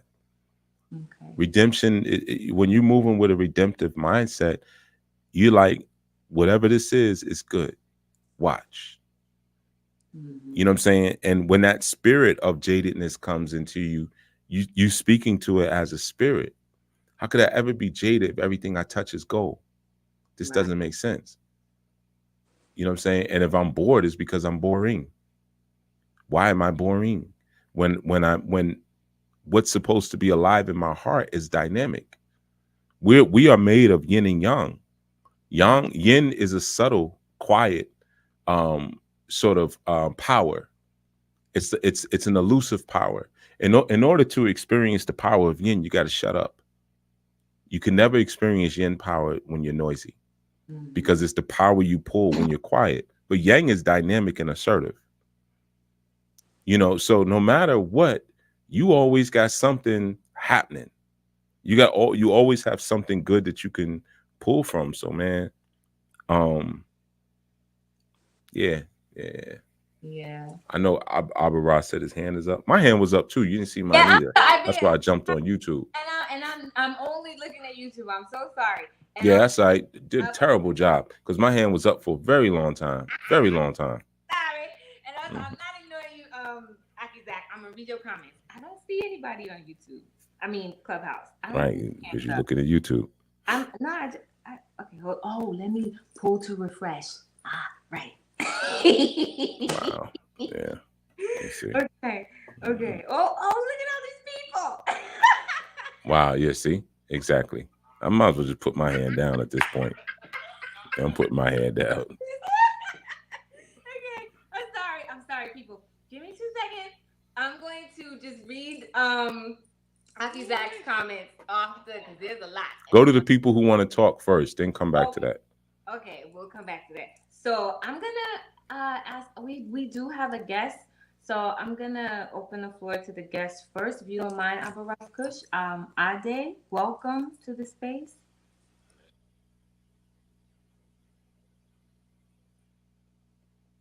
Going once, going twice. Okay, Abaraz Kush, go ahead. Maybe you're still on mute, Ade. Ross is lighting up, but there's nothing coming out. Okay. Just so you know, Ross. Can you hear me? Yes. Now we can hear you. Oh, okay. Give thanks. I'm glad you can hear me, because obviously you couldn't see my hand. I was waving from the back. I walked up to the front of the stage, waving and waving. Okay, I'm sorry.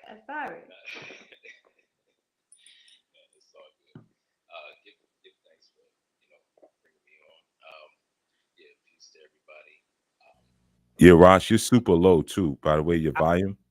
Yeah. Yeah, so Much better. um, I had an experience, when I was much younger. I had a buddy, who was he was a little older than me.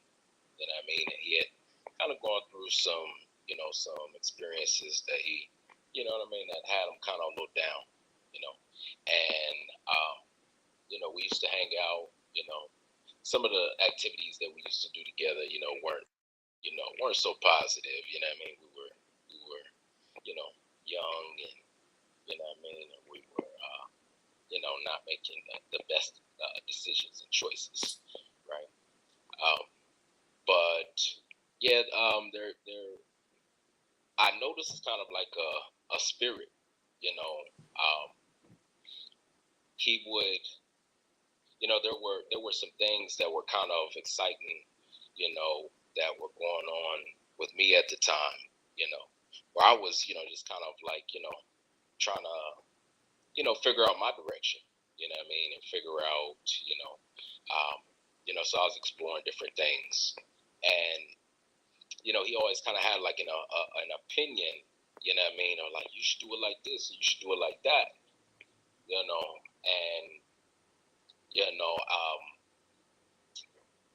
one day, and he always would used to complain about, his life or things that he's going through, not just his life, but just things that happen, just looking at a very pessimistic, type of viewpoint, and, you know, um, I got sick of hearing it, you know what I mean?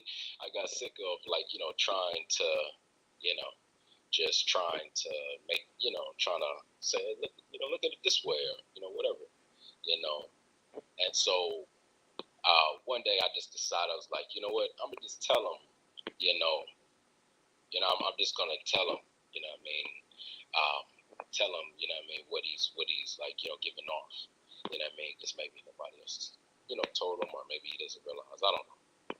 So my kind of like goes back to what Chief was saying about renegotiating the contract. You know what I mean? So like I pretty much determined, like, man, like he got to stop complaining, or else we can't be cool, because you're bringing down my cheat. You know what I mean?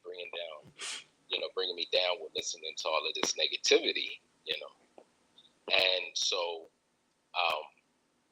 one day I just told him, it's like, look, bruh, it was right after, it came up again. Like, he was complaining about something. I don't, that was so many years ago. I don't remember exactly what it was. But he's complaining about something, like, and, it's victim, like, kind of like, victim mentality, and, I just told him, I said, man, you complain too much, and,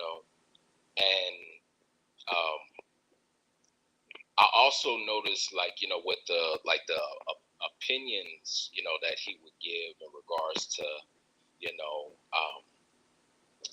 what it was that I was experiencing when I would share different things that I'm doing, or what I'm kind of going through, what I'm experiencing that's new to me. You know what I mean? He would have an opinion, So, anywho, he didn't really say anything much in that moment. He just kind of gave a blank look. Yeah, I guess he was kind of just surprised that I said it, But time progressed, you know what I mean, and it was like I don't know, maybe a couple months later, he came back to me, and he was like, "Thank you." And at first I didn't know what he was talking about, and he's like, man, like, you were the only one that had the, cojones to, like, tell me, how much I complain, And he was like, I didn't realize, that, I complained so much, and I just reassured him, like, man, like, you're still young, you still got a lot of things, that you can accomplish, no matter what you went through, and what you, those things that you maybe failed, or disappointed you, whatever, it's like, man, you still, you don't have to try and, get others to do it a certain type of way in which you see fit. I was like, you could do it yourself the way that you see fit, make your mark, you know what I mean? Because nobody else is really going to do it the way that you know what I mean? For each person, nobody's really going to do it the way that you particularly, do it, point for point. There might be some that are similar and, but we all have our like unique experience, and our unique connection, to the Most High to come and fulfill a certain question, in a certain quest, so that, it was it was eye opening for me too, because, I never been in that type of situation where you tell somebody, something kind of, that heavy, that you see it like, weighs on them that heavy, you know what I mean? And they just come back and, you know what I mean? They apply it and they, you know what I mean? Start making better decisions and, changing. So it ended up being a positive experience. And, we don't hang out as much, as we did back in those days, because we just, chose different paths. But,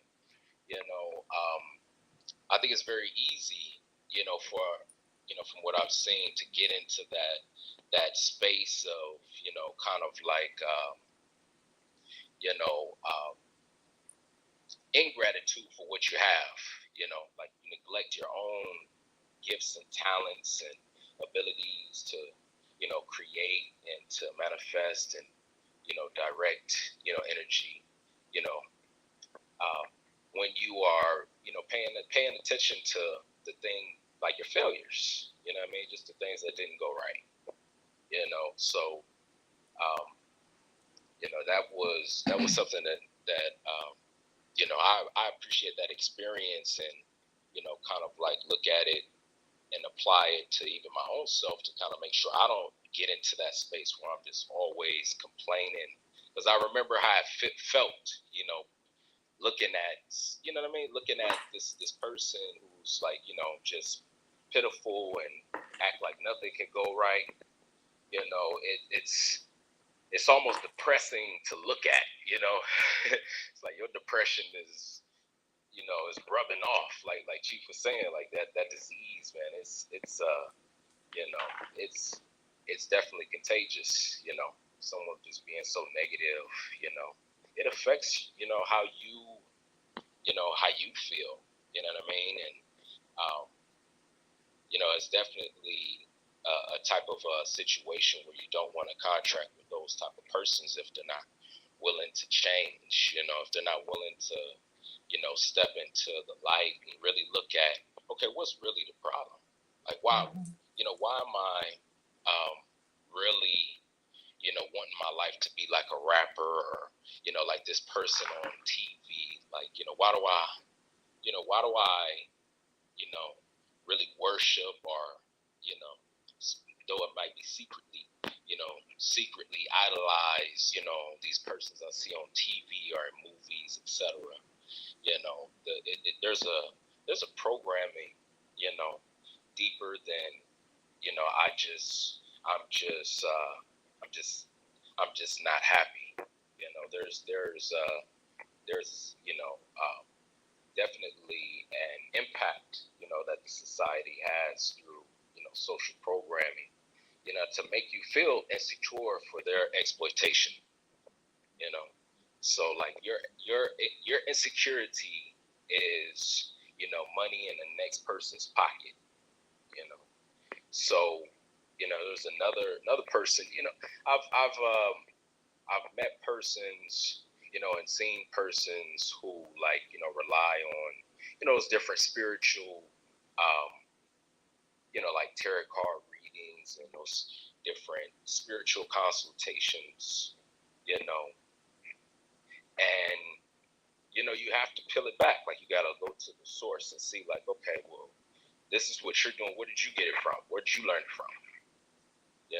But so often we get kind of exposed at a certain point when we didn't like dive deep enough to like look at the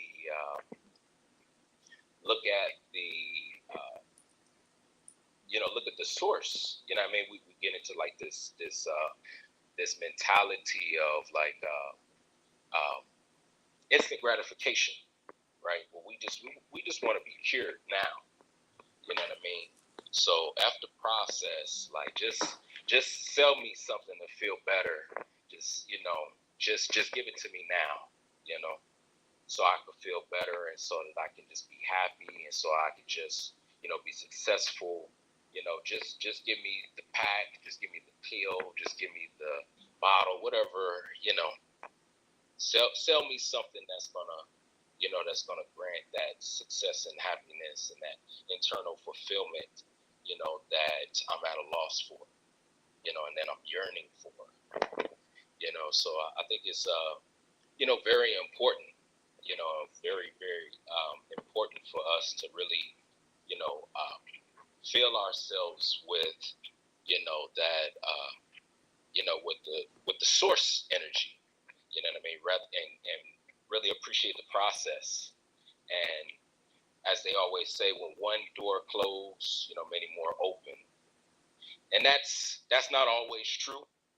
Sometimes you lose sometimes you lose out on opportunities and they never come back around.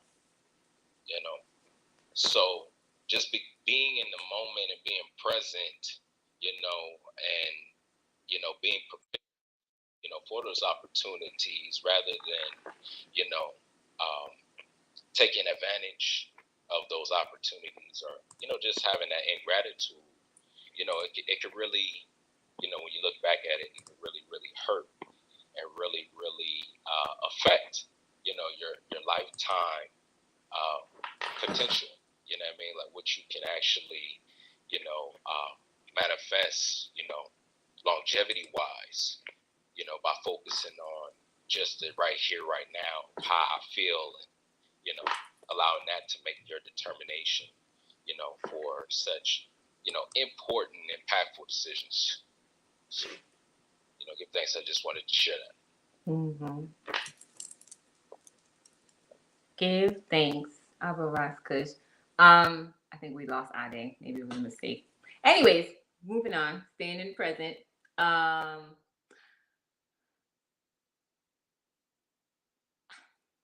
was gonna say, like, so based on the example, I'm just gonna go back to the example that you shared about I guess it was a coworker. Like, so mine was a friend. The friend.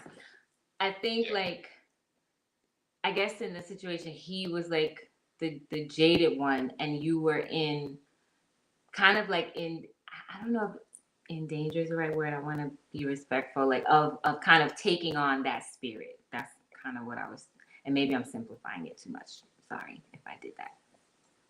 Yeah, it just kind of goes more over into, the point that you shared is that, that it's contagious, like that type of, right. Spirit, you know what I mean? It affects the persons around you. Mm-hmm. So no matter if it's a brother or a cousin, you know what I mean? It doesn't matter, if they're around you and they have that spirit, you know what I mean? It can be a challenge to continue, mm-hmm. Contracting with that person, because it is contagious. It can rub off. It can affect you, and the amount of like resetting and, getting that spirit off, it can be tiresome. Mm-hmm. You know what I mean? To continue to have to, offset, these thoughts of negativity that are not yours, Right. It's just like watching the news, all the time. If you just watch the news, that's your daily consumption. You watch the news. Yeah, the majority of the things you're gonna hear are going to be, of, some type of negativity, and if you just watch that, you kind of have you become, for one, desensitized, and then for two, you kind of almost develop um,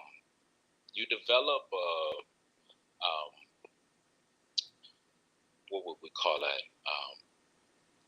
Paranoia, right? You develop a paranoia that, things are always happening, which they are, but when some things are dramatized, and they have a hidden agenda of dramatization, for a contrary effect, than what it is that you maybe aim to watch the news for. Maybe you're I hear a lot of people, especially like with the older generation, they're like, you got to watch the news, you got to stay informed, but a lot of them, and not all of them, but a lot of them, that continue to watch that constant programming, they have a lot of fear, and they have a lot of fear surrounding things that are new to them, surrounding things that, are outside of what they may deem, to be, their standard process or their standard, lifestyle, So like you might tell them, hey, I'm about to embark on this, this right here, and they're like, oh, well, you got to watch out for da da da da da. You got to watch out. Sometimes that could be, it could be useful wisdom, but a lot of times, it'll be someone who has not done, the thing that they're warning you against, So it's like, okay, well, if you don't actually have the wisdom of doing it yourself, then like, what are you really giving to me? Right. Yeah. I think there's a thing there too. Like there's another side of that what Ross is sharing. Being that person that he's describing, like his buddy was, and not knowing you're that person, because like he said, he was able to come back and say like, we'll thank you for sharing that, but a lot of times people are walking with that energy, and they may not have a Ross Kush to say, yo, you're living beneath your privilege. You don't really have to be that way. And it's because sometimes they don't know the signs of that when they're oppressed with that spirit. And I think one of the things to pay attention to is a couple of things. Like if you're the kind of person who no one ever shares good news with, you got to pay attention to that. People are afraid to come to you, and you're never on their list of who I'm going to tell about this amazing experience or anything like that, because they know you're going to have something negative to say or whatever, but they will call you when it's time to vent. When they want to vent about something, they'll call you, or when it's time to gossip, they'll call you, because they know that gossip and just having that negative downtrodden energy, they go hand in hand. They're married to each other almost. When you find that you're a person who just always seems to have poor fortune, it's because you are emanating such a strong negative emotion. It's in higher ratio to your positive emotions. So you become your own negative energy generator. So you'll say, man, I got the worst luck, man. Everything always happens to me. This, that, it's because of what you're putting out, which will always kind of keep you in some sort of drama. You find yourself, you're always in the middle of something, or you find yourself like, why is it every time I post something on social media, I always end up in a fight with somebody, or I'm in somebody's comment section fighting, and it's because you're exemplifying that energy. And a lot of times too, you'll find that people just don't, when they're around you, everyone's tiptoeing. They feel like they're walking on thin ice around you, because they know that you can always take anything that's innocuous and you can get upset over it. You'll find a way to get upset about it. You'll find a way to turn it into something horrible, at any moment. It could become something horrible. So everyone's always tiptoeing around you. So there's like certain things to pay attention to, and understanding that just because you're cynical, it doesn't mean you're wise. You know, some people start to believe that about themselves. You know, so when you're on the other side, you know, as I'm hearing a brother speak and thinking about the other side of, you know, being that actual person, you know, sometimes you might be that and not even realize that, hey man, this is what I'm sending out. You know, this is what I am. Um, and it inspires things like depression. It inspires things like despair. It inspires things like distrust. So it becomes such a dangerous sort of attitude. You know, being bitter is dangerous. Being passive aggressive is dangerous, you know, because you begin to start to feel hopeless, and you see no sense of being constructive about anything. You know, you're unable to kind of uh, see what's going on outside of you. It becomes dangerous. So you retreat inward, and you retreat inside of your own bubble, if you will, you know. And not to say there aren't reasons in life to sometimes be distrustful, or to feel defeated, or to feel worn down, or even even hopeless at times. You know, we living at a time right now, man, where people are being hurt. Yeah. You know, and a lot of that hurt that we're witnessing, many of us feel helpless to do anything about it. There's so many crises that are happening right now, so many problems, so many things that we can be disappointed about. But if you're consistently aiming for happiness, if you're consistently aiming for well-being through your virtue, through, you know, being maybe more unconventional, learning the sciences of minimalism, you know, that goes back to the childhood thing where we had less. So joy and getting out of gloom or hopelessness was very quick and easy to do.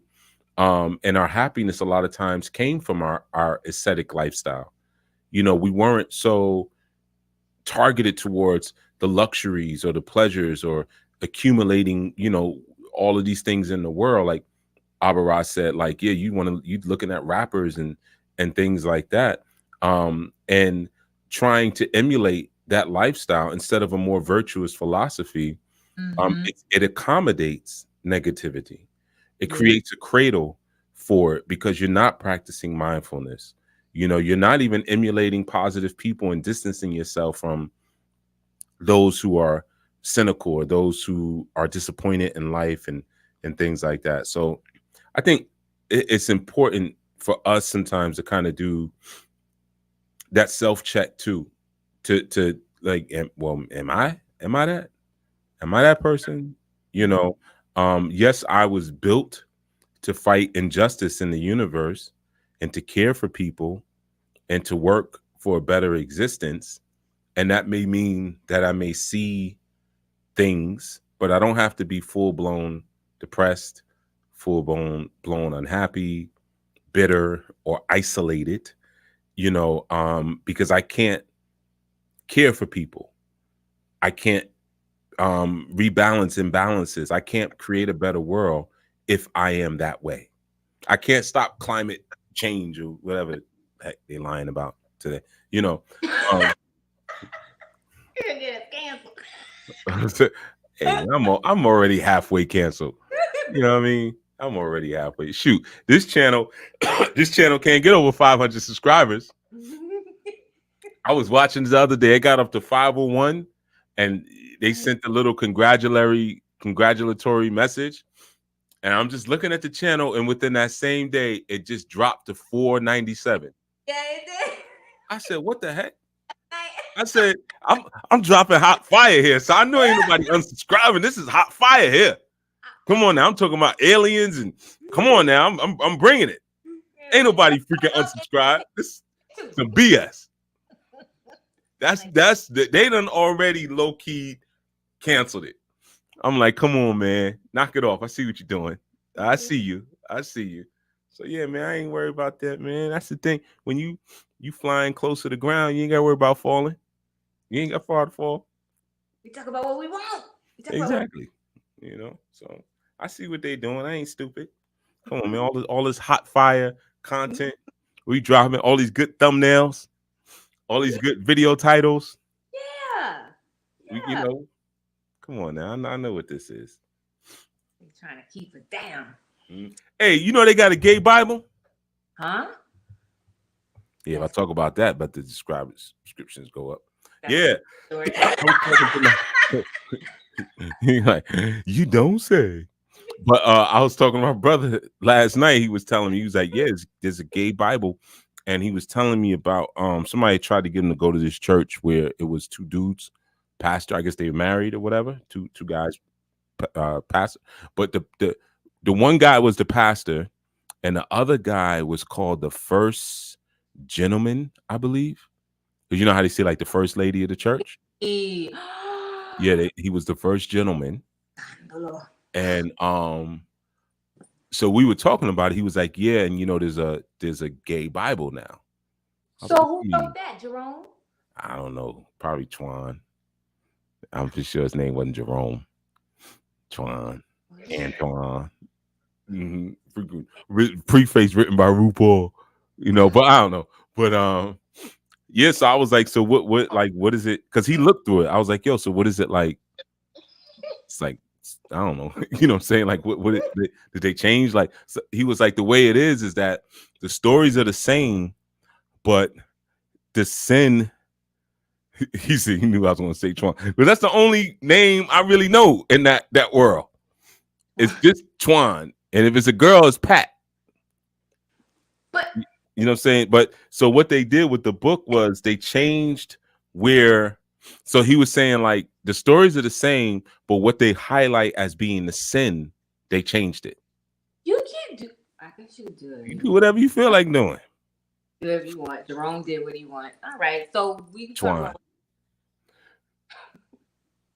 Nostradamus. They call me Nostradamus. I'm a prophet. Yeah, man, but he used to. I didn't know if y'all knew about that, man. He catch these shorts. I'm just saying. Yeah, I mean, I could just imagine the service, especially with praise and worship when they shouting. Imagine the dancing. They probably be voguing instead of shouting. Well, wouldn't that depend on what kind of church it is? Like, is it melanin? Yeah, well, this was down south. It was Okay. This is like, I think in Atlanta somewhere. You know, I mean, because they have those up north too. They have LGBT churches, pastors. But I was more taken back by the Bible. I was like, oh, they wrote a whole nother manual basically and redirected. Because I was asking, I was like, so like Sodom and Gomorrah, like, did they take that out or whatever? He's like, nah, the stories are in there, but it's just what's being highlighted and classified as the wrong part. They changed that. So you know what that means? That means you know what you're doing is against nature. If you knew which things to change, that means you know what's wrong. Well, I could always say the Bible, Bible is open to man's interpretation. You know, so this is just our interpretation because all things evolve, which is true. So I mean, our perception and understanding of what the world was in 1620 is not what it is today in 2023. So, and there are new Bibles. You have your new international versions, new world translations, the King James version, American version, the new King James version. You know, there's a bunch of new Bibles. So I mean, ultimately, and some of them are they've taken out certain books. There's some they've taken out up to like 3-4 books. You know, so if a group, so yeah, why couldn't they say, well, we can do our own thing? True. This is true. I go to Maria. This is true.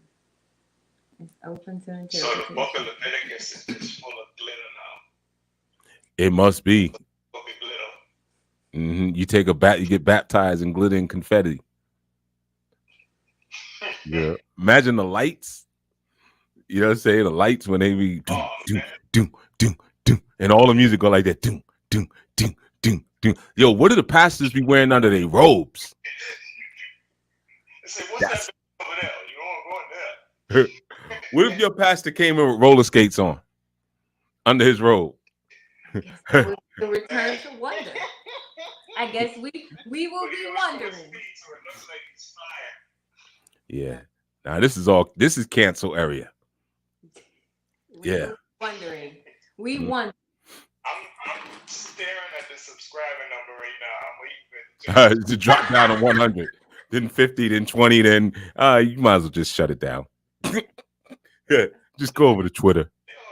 That's all right. We got another one.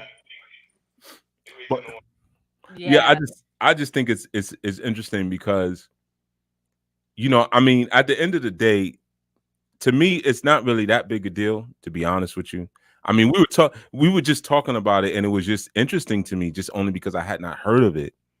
Like the I mean, I did hear of it. I'm sorry, but I didn't think it was real. I heard somebody say it before, and I was like, I thought it was more like pretty soon they're gonna have their own Bible. I didn't realize he was serious. Like they have their own Bible, And my brother was like, yeah, I put my hands on it. I looked through it, But to me, it's not really that big a deal because they've been off. You know what I'm saying? So it's like I don't expect y'all to be correct. I don't expect you to do the right thing. You ain't been doing the right thing.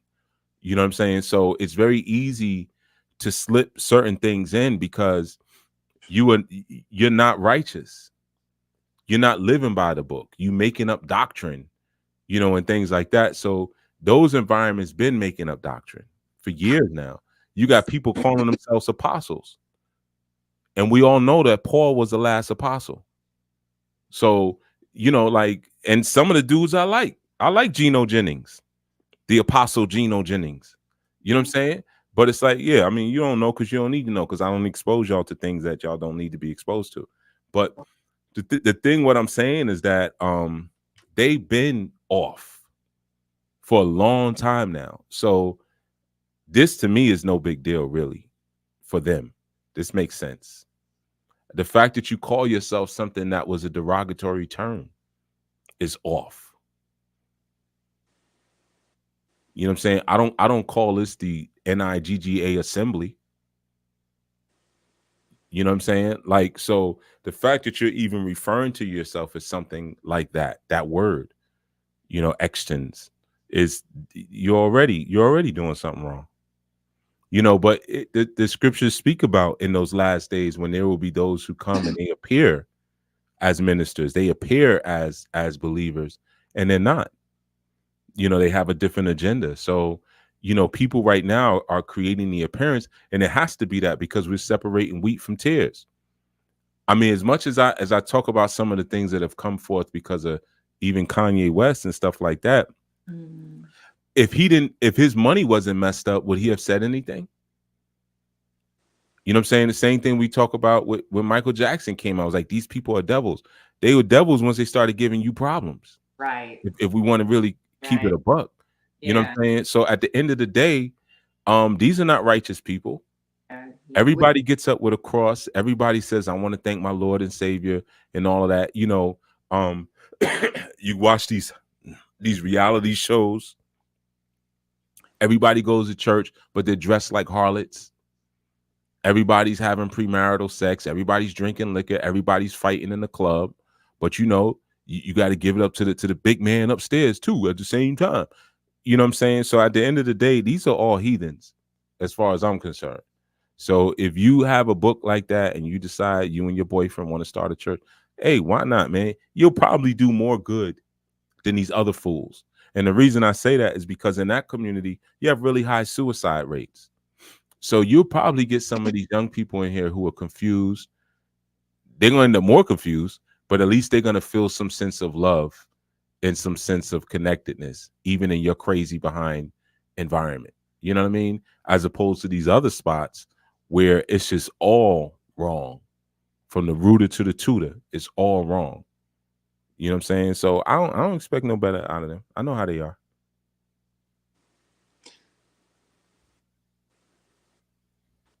So they could also just stay on the outskirts and say, God loves everyone. God is love. So God knows my heart. So I don't even got to go to church. Right. Well, okay. Well, maybe their book say something different because, yeah. I like Well, God's. they're not getting that from the book. Okay. They're just getting that from however they feel. You read Hosea, 9th chapter. Every evil of theirs is Gilgal. There I began to hate them because of the wickedness of their deeds. I will drive them out of my house. I will love them no more. All their princes are rebels. You read that part too. You know what I'm saying? Or you talk about the Deuteronomy 12th chapter, where the Most High speaks about you shall not worship the Yahuwah, your Elohim, in that way. For every abominable thing that Yahuwah hates, they have done for their gods, for their Elohim.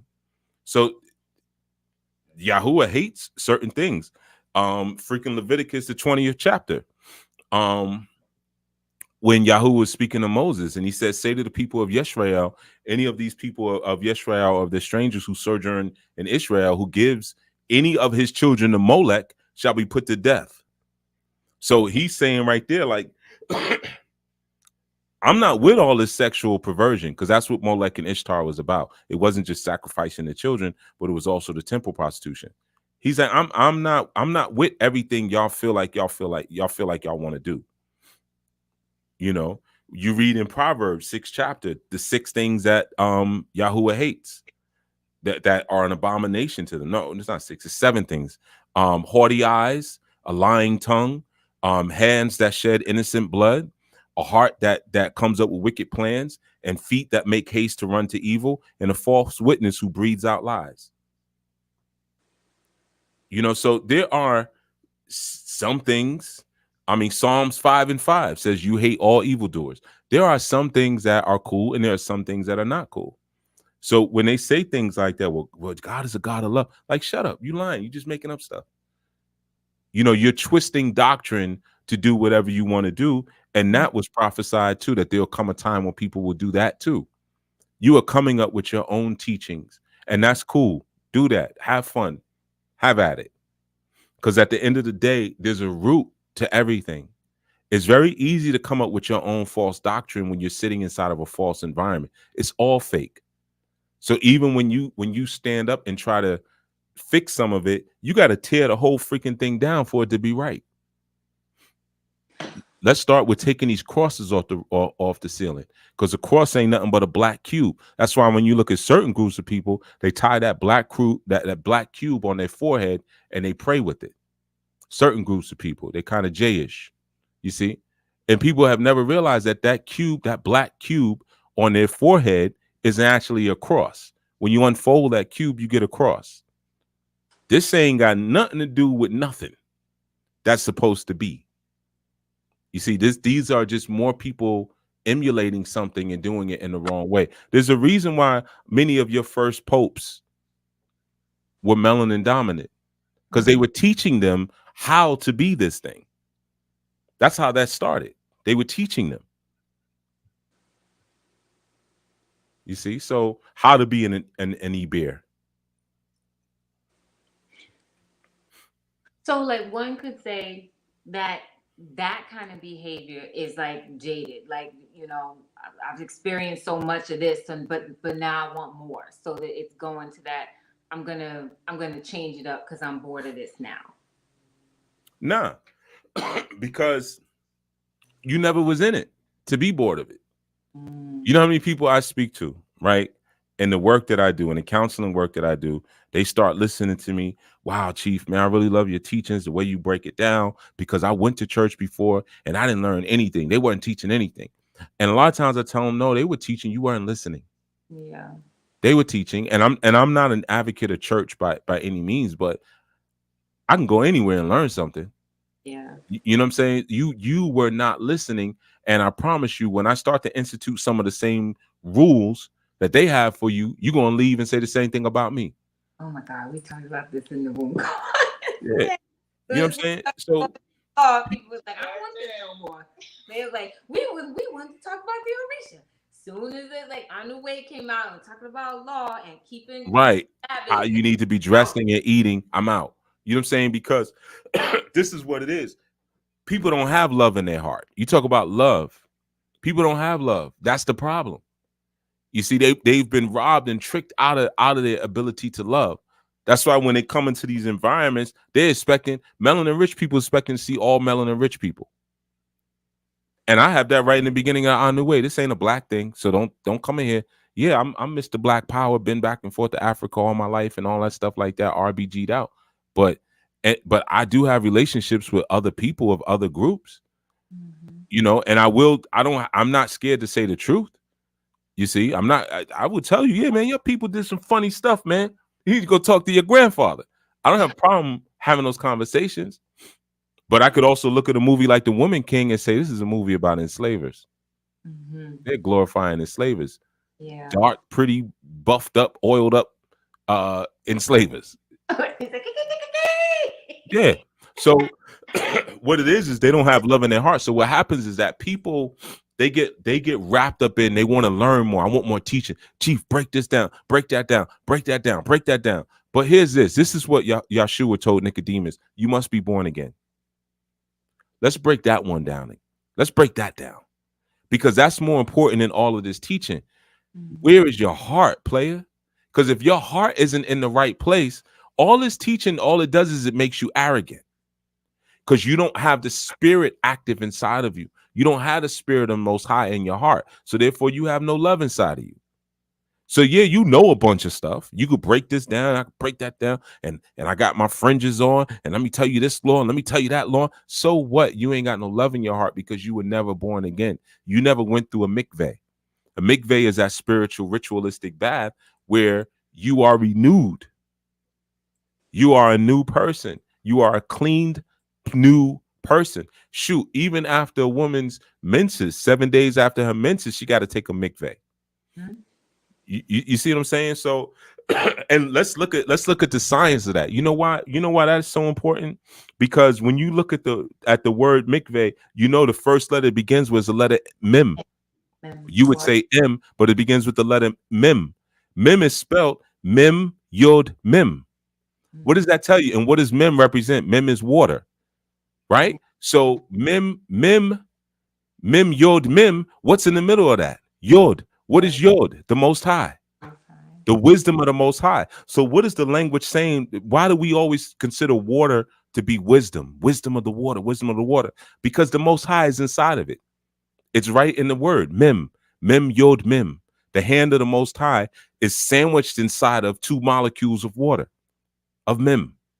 So if there ain't no Most High in it, it ain't even water.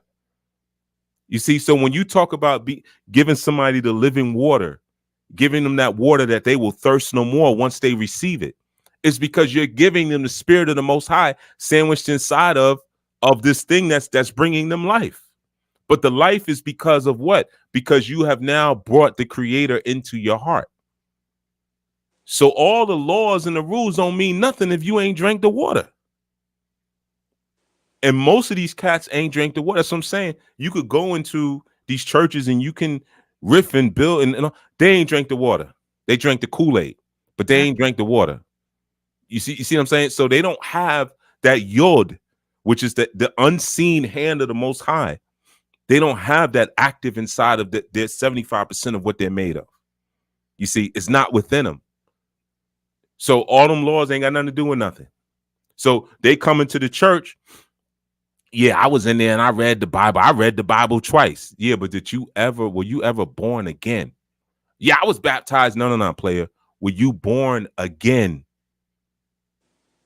You see, did you really have a mem experience where now sandwiched inside of you is the light of Yah?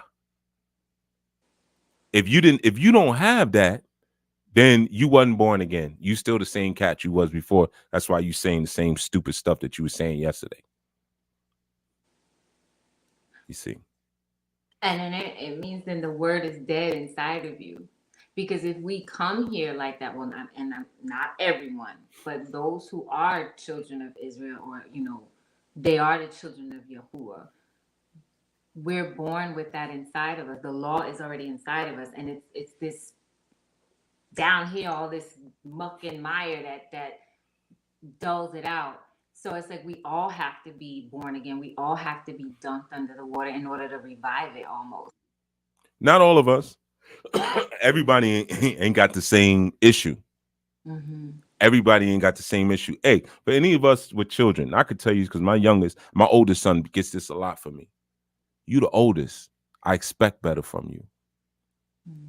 But we was all doing. You the oldest. He and his brother 1 year apart, and everybody thinks they're twins. They're not twins. One is older than the other. You the oldest. What does that mean? The first fruits always go to the Most High. So who was this information and this wisdom and this alchemical science given to first? Us. So we have a different sort of charge on us than everybody else. Everybody else can get it when they get it, but half of them are supposed to get it from us. You see what I'm saying? So no, we gotta. You got the Elohim looking down right now, like this is your firstborn right here. Yeah, this for these Judites and these Danites. You know, this is your first. The tribe of Uyah. This was your first. This is your knowledge seed. In 120 we have what we call knowledge seed. You see, those are the people like all of y'all in Anu. Y'all are my knowledge seeds. But everybody has somebody. When we say each one teach one, a God may take another brother and say, hey, I'm gonna teach you the lessons. I'm gonna give you these sacred lessons. And as that person grows, he becomes their knowledge seed. You see, we are the knowledge seed of the cosmos. The cosmos said we're gonna give it to this group of people. Y'all getting it. So when we take that mikveh, when we reconnect and rededicate ourselves, it's a celebration like none other because the firstborn is right. If the firstborn is right, the other one's going to be right. If the other ones get right and the firstborn don't get right, we still messed up. We ain't right until Yisrael gets right. The planet will not be right until Yisrael gets right because they are the firstborn.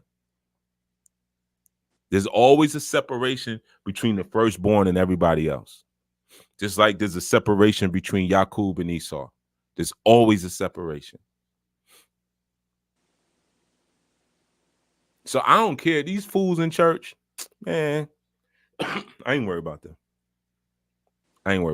Because some of them are a part of this bloodline and some of them ain't. I'm only concerned about mine. You see, just like I'll look at my youth. We could be somewhere. I don't care what they do. My youth, I don't even be having to have those conversations anymore because they grew up hearing that. We different. But they eating slave food. We're not slaves. We're royalty. You see, they grew up hearing that from young. We're royalty. We're not like them. They just regular blacks. Hey man, listen. you got to put that onus on your children. You know what I mean? Because they get real confused. I've had my children come home confused from daycare. I've had my children walking, well, so-and-so was doing this and so-and-so said this. And I was telling so-and-so and they told me that no Africans flew from Igbo landing, that there's no such thing. My teacher said there's no such thing. Your teacher's an idiot. This is why I didn't want you in school. No, your teacher's dumb. You see, your royalty, there's things that you see and understand that they don't. So your job is to educate. That's your job on the planet. You got to educate everybody. I was telling them they wasn't listening. Some people ain't going to listen. That's just how it's going to go. But you got to keep teaching. You got to keep your sword sharp. We always say that phrase, iron sharpen iron. A lot of people don't even know that's a biblical phrase. It comes out of the Bible. Mm-hmm. You see what I'm saying? Iron sharpen iron. So what's that mean? The things that I'm saying may sound rough and everything right now, but you got to have a ministry of water and iron. I knew it was a ministry of water and iron. Yeah, the water going to nurture you. We're going to give you a big hug. We're going to crack jokes on you, but that iron going to cut you. You see, when Chief come out the back and that curtain opens, somebody's getting cut. I'm bleeding right here. Hey, iron. This is an iron and water energy ministry. Don't worry. By come this Thursday, you'll be able to kick it with El Karai. He'll crack his jokes and all of that, and you can learn about history. But my sword stays sharp. You see, so that's the key that people have to kind of understand is that there's a different kind of onus on those who come from that bloodline. Mm-hmm. You see, you can't do what everybody else is doing, and Yeah, they could have gay Bibles and all right, go ahead. Have at it. You just giving me more reason to separate from you. That's all. You just making it more clear why I don't need to be standing anywhere near you. Because you playing, but you're also highlighting the fact that people been playing for a long time. This ain't new. People been playing. You got people, yo, and I love her. Well, I can't say I love it, but I used to listen to a song. Where them dollars at? Where them dollars at? Gangsta Boo. Gangsta Boo died suddenly recently. Yeah, you don't know who she is because you wasn't in the streets like that. You was in school. So I was being gay elsewhere. You know what I'm saying? Oh, damn it. It was at the gala. You know what I'm saying? Well, I'm saying for the rest of us, Phil, who was outside, you know what I'm saying? So Gangsta Boo, another person who died suddenly, because everybody's dying suddenly now, and with no explanation because judgment is here. That's why all these people are dying. Well, at her funeral, they played that song, "Where Them Dollars At," and the funeral was in a church. So you in the church, where them dollars at? That's a stripper song. Wow. Where them dollars at? Where them dollars at? Right? You know what I'm saying? That's 3 6 Mafia in them. So I'm saying I don't care about none of this other stuff that's happening because you've been doing stupid stuff. You've been playing. Kirk Franklin did a whole video called Smile with pink lipstick on. You know what I'm saying? You got gospel artists who do songs with R&B artists. Them R&B artists ain't got nothing to do with what you talking about. You got gospel artists. Jill Scott did a gospel song, but she's doing a gospel song one day, and the next day she on stage pretending to give fellatio, and that's okay. That's all right. It's okay. You got Tyler Perry who blows up from being a transvestite, but that's okay. Praise him. So this other stuff, like, okay, it's a gay church, gay, but all right, whatever. Like, y'all been out of order. You see, y'all been out of order. This don't really matter. Anytime you got Erykah Badu singing up in the church, like, Shorty, you on the Queen of Fool? You dealing with onks or you dealing with this? Which one is it? Is you a swamp witch or is you a Christian? Figure it out. Unwed mother of three. Three different dudes. Come on, man. So it's been messed up. It's been messed up for years. And like I told you before, things have to completely ferment for you to know it's for you to know something new's got to come. Mm-hmm. So through all this insanity, this spiritual and cultural insanity, there's a rise of something that's coming. And it's not the rise you might be thinking. You might be looking at Kyrie Irving. Kyrie Irving got ankh tattoos. That ain't it. That ain't it. You making engravings and markings in your flesh to something you don't even understand. Nah, son, that ain't it. Then we could look at Kanye West. Well, Kanye West talking about we Hebrews. Does he live and act like a Hebrew? No, he's just mad because his money messed up. Mm-hmm. That's what he mad about. You see what I'm saying? Like, so at the end of the day, there's a rise that's coming, but there's a distraction also that's present. And I love these brothers. Don't get me wrong. I love Nick Cannon. I love Kanye. I knew Kanye before he was Kanye. I knew Kanye back in the days. You know what I'm saying? I love what Kyrie's standing for. I know Colin, not Ferguson. What's that fool's name? Kaepernick. I know he's not something y'all should be paying attention to. He's a distraction. You know what I'm saying? So I know what that is. Some of it is super fake. And if you got eyes to see it, you can see it. If you don't, then you won't see it. But some of it, these brothers are being used, and some of them they're really striving and trying to figure it out. But that still ain't it. That ain't it.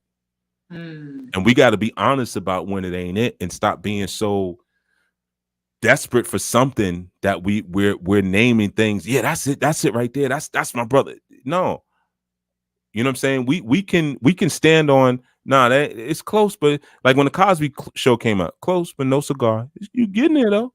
It's looking a little better, but that ain't it. That ain't it. Mm-mm. This woman is all masculine, all stern and serious, and the father's a big goofball. Nah, ain't nothing tribal in that. I don't know no tribes where nobody act like that. That's not where I'm from. I'm from a tribe of strong men. What the heck is this? You see what I'm saying? So We got to be honest and clear when we seen what we're supposed to see, and when the other stuff just it's all Sodom. It all goes down in a rain of fire and sulfur. It's all Sodom. Mm-hmm.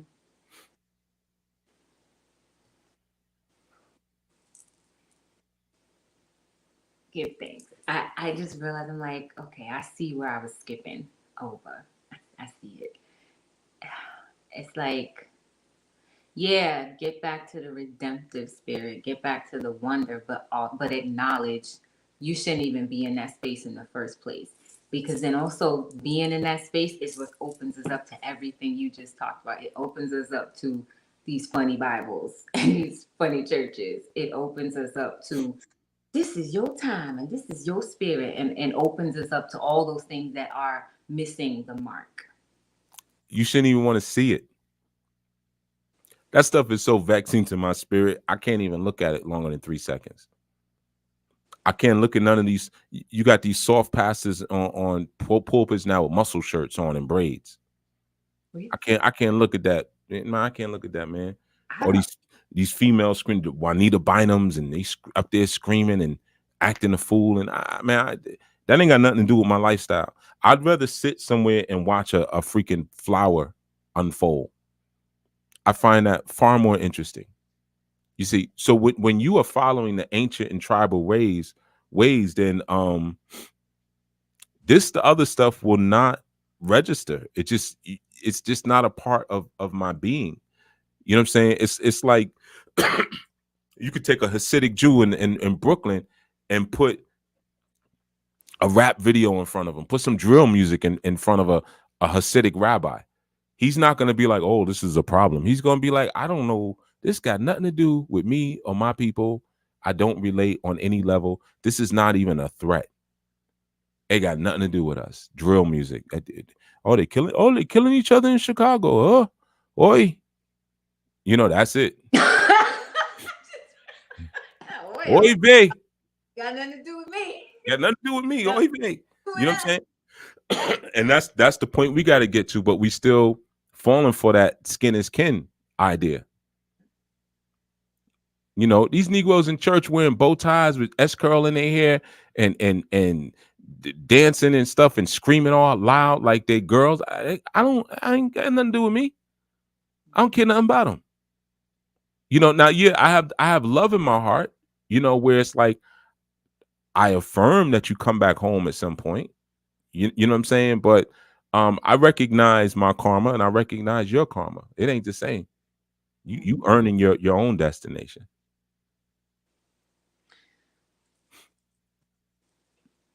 It makes me go back to the first fruit.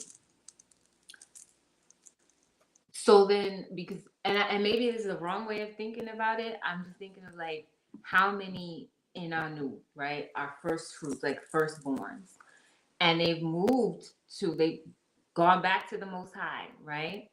But then there's the I don't know if it's pushback or trying to pull back in from everyone that is quote unquote like left behind.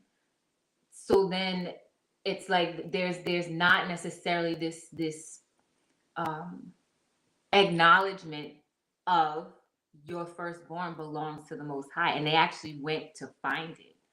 They actually went, or answered the call or heard the call, and that should be respected. What do you mean they went to go find it? What do you mean? Well, maybe not went to go find it, but the fact that they're in Anu, right? That I'm viewing that as like the firstborn, taking their place, their place as being the first fruit. We belong to the Most High. Nah, I don't look at it like that. Okay. Just because you here doesn't mean you. I don't know who your daddy is. Mm-hmm. You prove that by the fruit that you bear. You know what I mean? I mean, shoot, they have freaking Cain and Habel in the same space, and one killed the other. They had different daddies. Mm-hmm. And Adam could have been like, "You're all my children." Nah, man, you playing the stepfather role, Jack. You Joseph. You know what I'm saying? Okay. Hey, you got any stories of Yahushua bragging about his stepfather Joseph? No. Even at 12. Not even a Went little. to the temples at 12. Where were you at? I was about my father's business. Well, your pops is a carpenter. Oh no, my real dad. Jojo? Not him, down. Right. I don't love you no more, Joe. That's it. That's what Yahushua. You a liar and you's a cheat. I don't want you no more. That's what Yahushua said. So I'm saying you got different kinds of fruit. You know, obviously we know that Israel, when you read Jeremiah, the book of Jeremiah, Israel was holy to the Lord, the first fruits of his harvest. Right. So you have that concept of first fruits. But again, we're talking about something from an agrarian perspective. So, you know, we may come to a field, but we don't, who planted what? That's the concept of patriarchy when I dealt into that kind of system. But you have your first converts, which would be like your first fruits. It talks about that in Corinthians 16 chapter. You know what I'm saying? But then you have those who are just present. So allow that seed to become implanted. So just like when we talk about the water, who took the water with the yod in it and who just took the water with the mem in it? But I mean, you can't have the yod without the mem. So who just spit it back out? You know what I'm saying? You got preachers who spitting it back out. Look at this. You go on social media and you'll see videos of little children, 7, 8 years old, preaching. And everybody putting likes on there. And look at that, look at that. That's why you raise them up in the ways and they will not depart. That little fool is just copying what they saw an adult do. They don't even know what the heck they saying. So now what happens when that child becomes 20, 25 years old and is now the minister or the pastor of their own church? They just spitting the water back out. They're just copying what they saw. You see, but it's not actually inside of them. So if they don't have the spirit inside of them or the Ruach Kodesh, they are not a part of that first fruit. You see, because you're raised up and you're carried back through by the Ruach Kodesh. Okay, I was looking at it more literally, like, yeah, okay. Like what? Because matter of fact, I didn't want to hear it. Never mind. Confusing me. Yeah, I don't want to confuse anybody. Okay, there's a lot that happened in the chat, and some of it I can't even reach it. I have to probably go on YouTube to find it. But I was trying to Wanting the messianic spirit, but not getting the messianic spirit. And then Zach said that I don't know it. And Zach said, "Are you ready to serve the Lord?" Like, jumping off the speakers in that joint. There was a whole question, but it was asking something that was totally off topic. It was relating it to Chinese jade and something with Orisha. I don't know. It's gone now, but okay. Well, it's probably on you, but it's gone on my. There is some stuff in the Clubhouse chat. So Ade, I don't know if you're still there. Are you still there? Yes, you are. So in the Clubhouse chat, Ade says redemption requires reflection, yin, and acknowledgement of what is, how it came to be, and how to grow from here. I don't know if you're just offering, and I don't remember at what point. It was an hour ago. I'm very behind. I apologize. My apologies. I'm driving across the border. Oh, okay. Okay, great. Hopefully you make it across. And I think somebody in Clubhouse said something, but I couldn't hear it, and I don't remember if it was you, Emma, Akira, even somebody was. It was when we were talking. It was a whole lot, and I heard something, but maybe I'm wrong. But please jump in if you want to say it. I'm just gonna skip because there's a whole lot. I'm gonna skip to Alnora, Messianic Spirit, but not getting the Messianic Spirit. You said that. Jumping off speakers, ha ha ha. Getting lost in the wash is what they would say in football. I'm not sure what part you were referring to because I'm way behind in the comments, Aki Zach. So if you can clarify. I don't know where you said this. I highlighted that. The heart is heavier than the feather. I guess that's in reference to the spitting it back out, I think. And then That doesn't apply at all. But no, nice try. I'm behind. I don't know. I'm sorry. Spitting water back out is related to the heart being heavy. What are you talking about? I don't know. I'm like so lost. Okay, so clarify that too.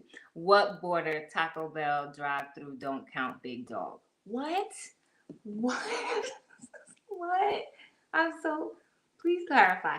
Architect, please clarify if you can. I'm not sure. He was referring to the sister inside of the Carlos chat who said she was driving across the border.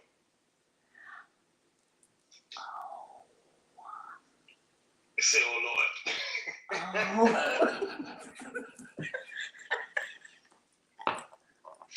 Oh. Y'all gonna make Jack call in. I know. Neo.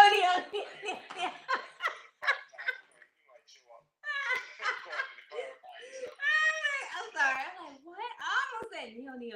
I don't know what you're saying. Okay. Yeah. All right. But there's you was bringing it. Welcome, Dee Dee Heyman, if you're still there. Welcome, Rika Shy, or welcome back. Nice to see you. And I think that's it. I don't know. Welcome, Miss Grice. And I think that's it. I'm not going to go back up to, well, maybe I should. I'm not going to neglect y'all like that. That's rude. Let me go back up. But I can only go back for a few minutes. But I got a question. How could the earth exist and there be water and even darkness before there's light and before the sun and the stars? How can the earth exist and already be covered in ocean water before the first word of creation was even spoken?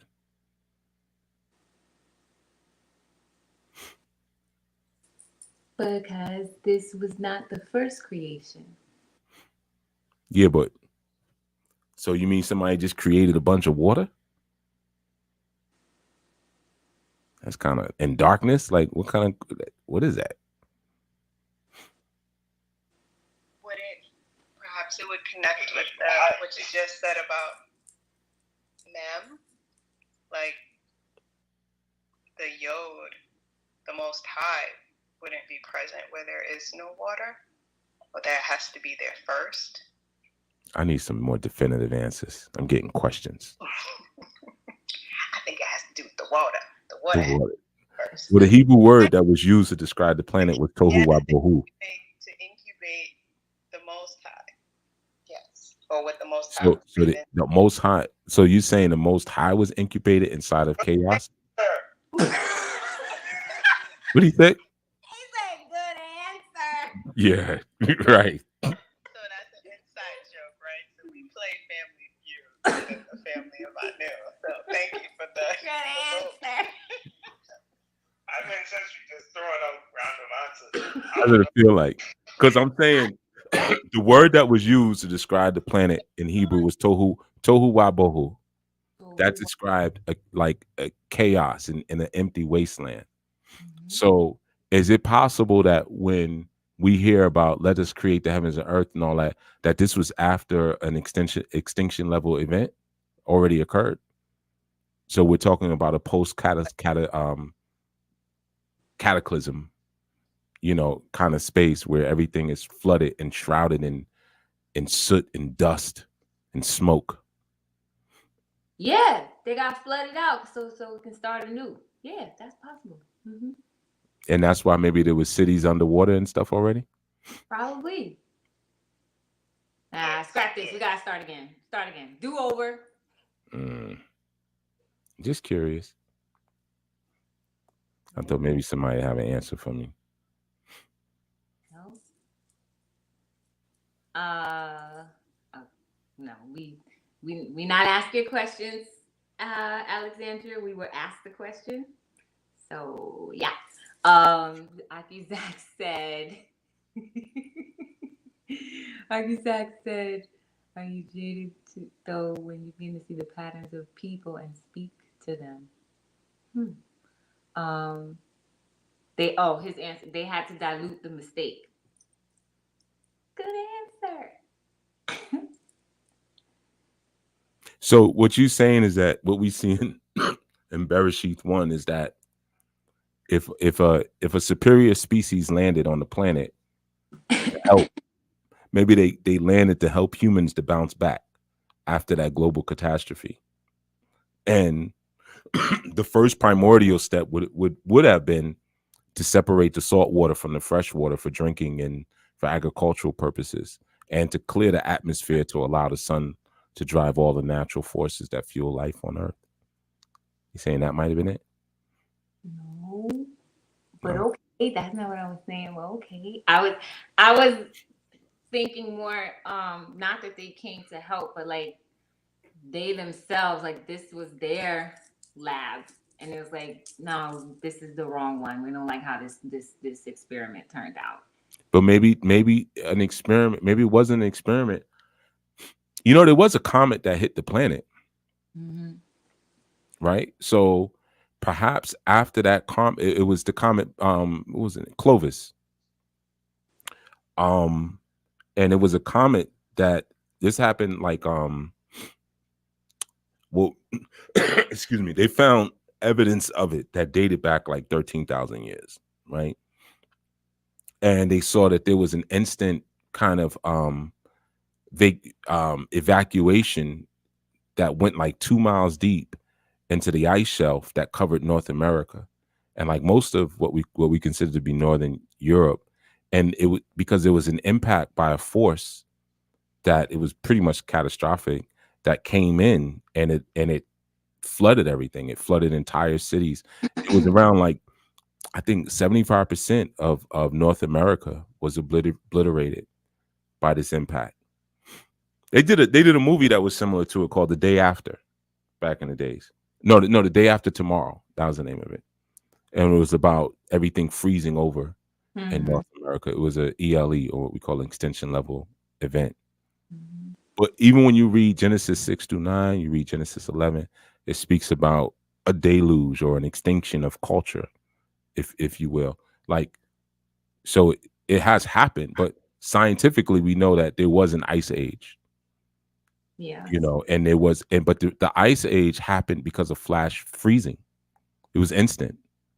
That's why, like, when they found the first like saber-toothed tigers and mammoths and some of the woolly rhinos, they found them and they still have food in their systems.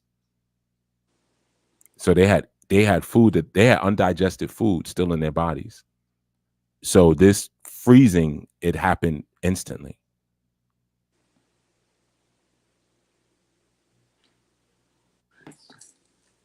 Yeah, I was just curious. That's all. I don't know. That was just curiosity.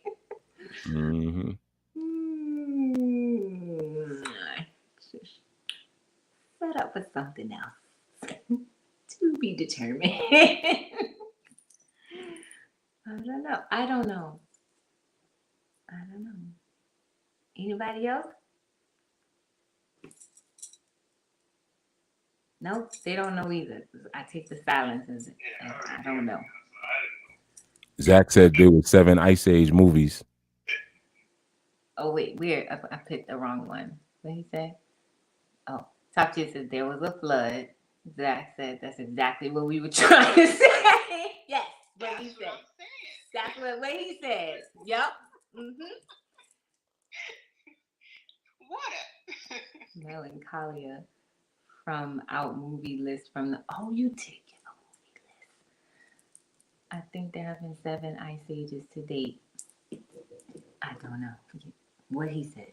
He talking about the movies, but I mean the Clovis comet. There was that, but there was also another comet that exploded midair, and that impacted different sites. You know, and there were civilizations that were extinguished as a result in North America. What would make a comet explode midair?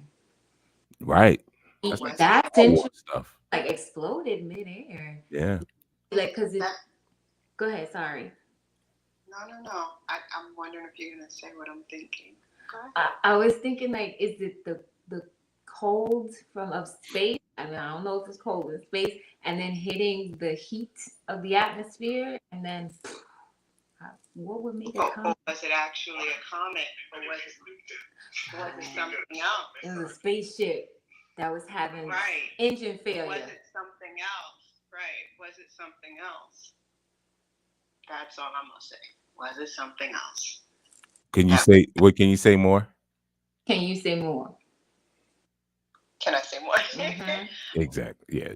That's all I want to say. You got anything else left? Anything left in the chamber?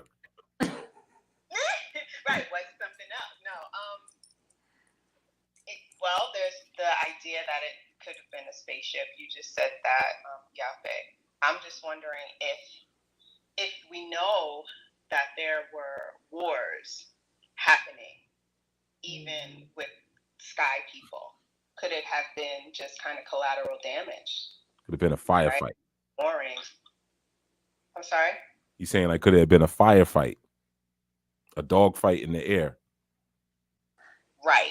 Like, I mean, I'm thinking shootout, right? I'm thinking along those lines, and how sometimes somebody's house gets hit that wasn't intended, but you're just in a line of fire. Mm-hmm. That's what I'm thinking.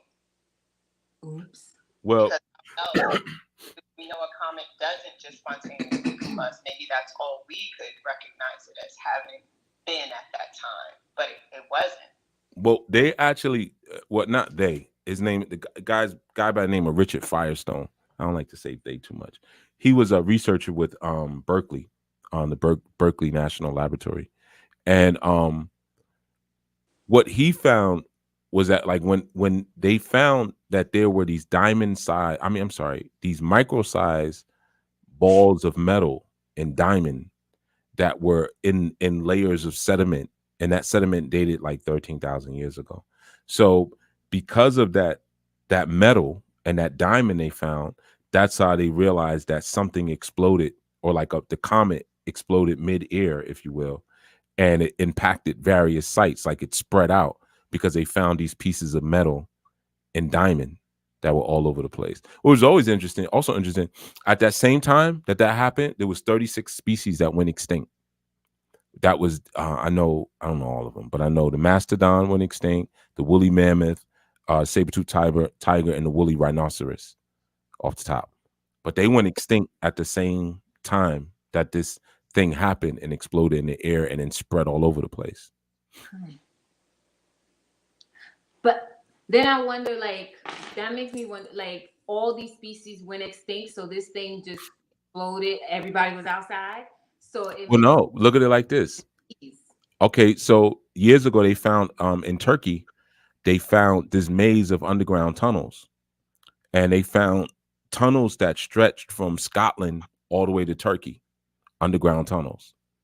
So there was also kind of like maybe an implication there that at one point people were living underground.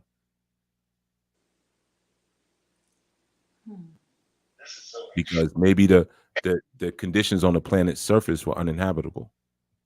We are all sitting in a state of wonder. So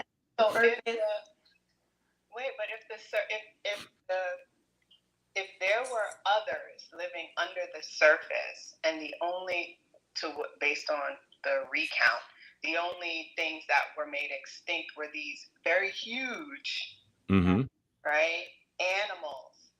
It's almost as if it wasn't as accidental as I was originally thinking, but more or less, you know what, this ain't working. Yeah. I mean, you look at it like this. That's possible because I'm sorry. No, I was saying that is possible because there have been, even when you go like around the Malta and the India, the seas around like India and Japan and Malta, there have been engineered structures that have been found that predate what our current timeline of civilizations would be. like even like the Gulf of Cambay, there was some divers there who were studying pollution levels, right? And they started going deeper and deeper in the water. They went down like 36 meters, and they found the ruins of a city down there, right? And within mythology, there are like the city of Dwarka. Dwarka was this underworld city, and they found when they went diving, they found like there was grids of streets, like there was intelligent engineering, architectural design there, and even on the island of Malta, they found these vehicle tracks that were in the stone, but the tracks lead from the land down into the water, and the tracks went like 30 meters down into the water. And like even when you look off the coast of Yonaguni is one of the Japanese islands.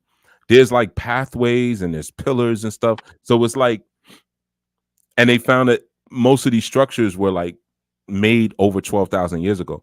So it's like somebody was driving into the water or going into the water 12,000 years ago.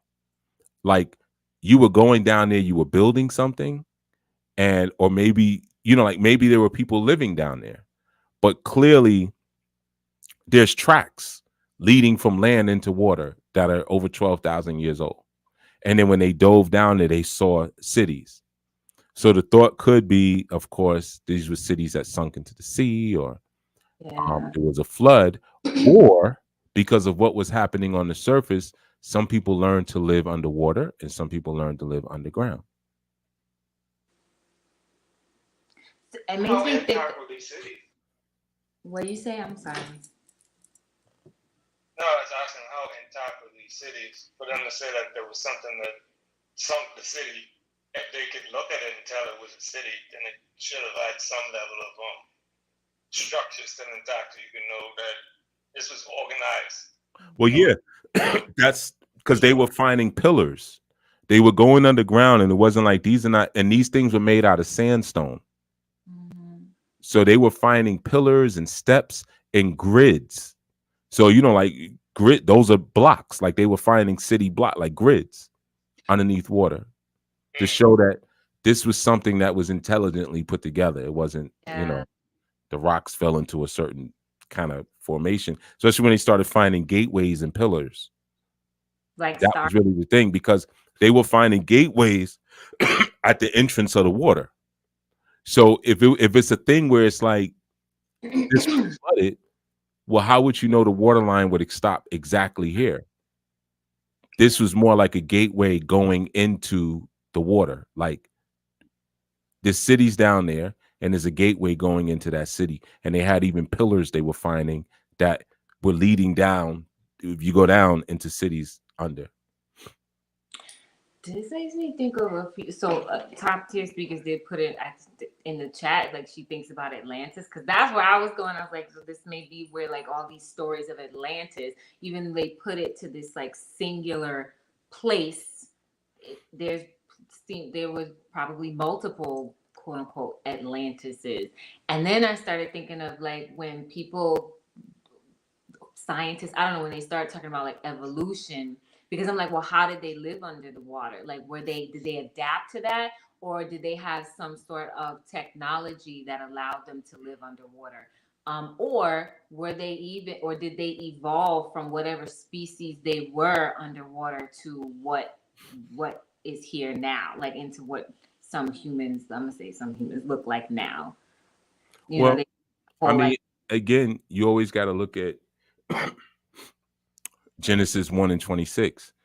And Elohim said, let us make man in our image after our likeness, and let them have dominion over the fish of the sea and over the fowl of the air and over the cattle, over the earth and everything. But you read other scriptures and it speaks about the hell mouth and the Leviathan. Yeah. So why did they get dominion over those creatures? Right, the Tamehim. Only the fish. And they were. So right. So it makes you almost think that there's already a civilization that was happening there already. So you don't get dominion over those people and over all of that. But the fish, we'll bring the fish to the fresh water. We'll bring the fish to you. We found this place. We found it. This is what it was. So maybe that was the agreement they came to the creatures. That was I'm reaching. Well, when you're told this, be fruitful, multiply, and replenish the earth. Replenish. That means it was depleted before. Something happened. It was depleted. So we need you to replenish the earth. Not replenish the sea. It just says you'll have dominion over the fish of the sea, over the fowl of the air, and every living thing that moveth upon the earth. But the earth, you got to fix again. You got to fix it. You got to replenish it. It's been stripped. We messed up. Bad. You got to go get the gold. Go get that. The point you made about wonder earlier, you're not thinking about more than one thing. You're just thinking about one thing. And if you have a situation where the dry land is kind of uninhabitable, like all of my wonder would be fixated on, okay, how can I live underwater until I can live back on top, or would I even want to go back on top? Mm-hmm.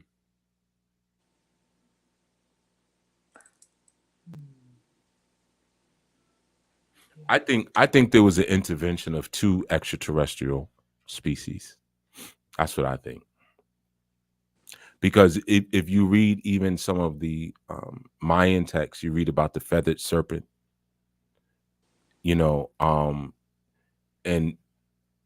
yeah, within the Mayans, like it's clear that there were 2 different groups, if you will, that were coming together. And there may have been like one creator, but there was a creator and then there was a former. There was someone who was, because when you read the Mayan text, it talks about all was quiet and still. And in the darkness of the night, there was a creator and there was a former and there was a dominator and there was the feathered serpent. There was all those who engineer, right? And all those who give being, and they all hovered over the waters as a dawning light.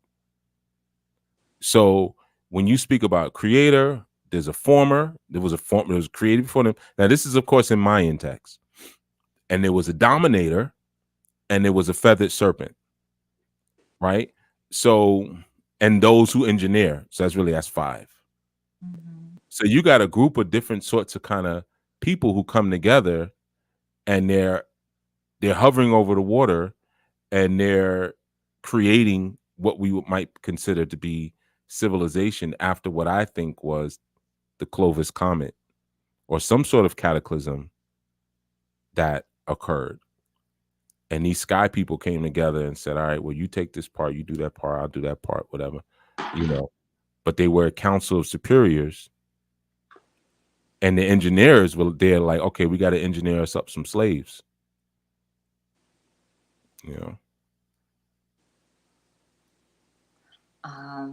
This makes me think of also like if you're good with construction work and someone is selling a piece of property and it has a structure on it, but you know that even though it's a fixer-upper, you can fix it. You just need to get your crew.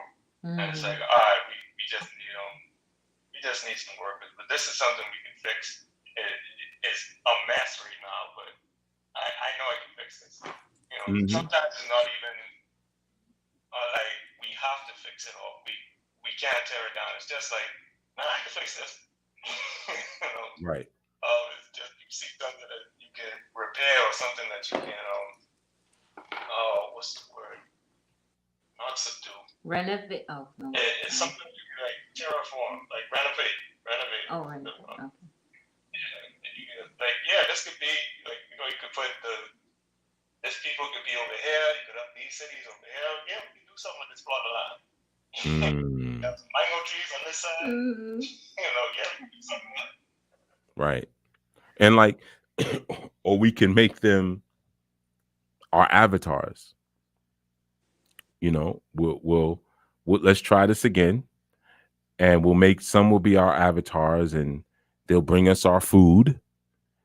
And we'll make them out of the red earth or hummus, and we'll mold them into flesh. But like you're saying, Master Menelek, is all that let us, not we must. You know, so let us, it's almost like even selling it on somebody. Hey, let's try this. Let's try to do that. Let's try to do that. Right. But it's not really a necessary imperative, if you will, you know. But when they first make them, then they realize like this is not so good because we made them, but they don't have speech and they have no intelligence, you know. So we need to make man and woman, you know, and that wasn't really so great either. And then they multiplied, but they still didn't have heart or intelligence or even memory of where they came from. Their life was pretty much useless, you know. I think that was really the problem with the first attempt. Your life ain't really worth nothing. So after we wipe you out and there's a few left, the few that's left, y'all live in the forest with the apes. You're basically little apes, you know. Then when they did it again the next time, they overshot. They made them too smart. Yeah. Meet you. That's where we get the Bible. We coming to meet you. That's why when they said they have become like gods, it was like, oh goodness, they have understanding. They're not going to want to be subordinate. They want to make themselves equal. They're going to build a Tower of Babel, you know. So we got to figure out a way to limit their sight, you know. So let's breathe a cloud of darkness over their pupils if we can, you know. Zach asked a question. Do you think the Elohim would become jaded with humanity? I would think that's why we have so many different labs or many different iterations, or why we're in another iteration, or they like. I don't think we're that important. That was me thinking like, well, we all that. No, you're not. I think we're here for a function based on what they want, and that's the end of it. I don't get tired of my screwdriver. If it doesn't work, I throw it out. But I don't get tired, or I might melt it down, make something else. But I don't get tired of it. So if you were put here for a certain purpose, to mine gold and to make food and to be an avatar, you know, then as long as you serve in that purpose, everything's cool. But you're here as a tool to serve a purpose. I think the kind of more spirit or churchy mindset would say like, we're here to be the delight of God. God delights in our presence. No, I don't think it's all that. You know, you're just a tool. And those of us who wake up beyond that, we could do a little bit more. And we can. That's why you had the temple of Israel, and you have the temple of the Elohim. I mean, the congregation of Elohim. Those who wake up, they can go up with the Elohim, and like, yeah, now I'm up in here. Now I see you. You just like me. The only difference is you ate from the tree and you live longer, Methuselah. But you just like me. Just like me. I see you. Right. Now the other ones who they're slaves through and through, they ain't even thinking like that. You know what I'm saying? They singing songs, I want to be more pleasing to you, you know, stuff like that. Like, that's something different. You know, so I think there's different in all things. You have the awakened ones, you have the sleep ones. The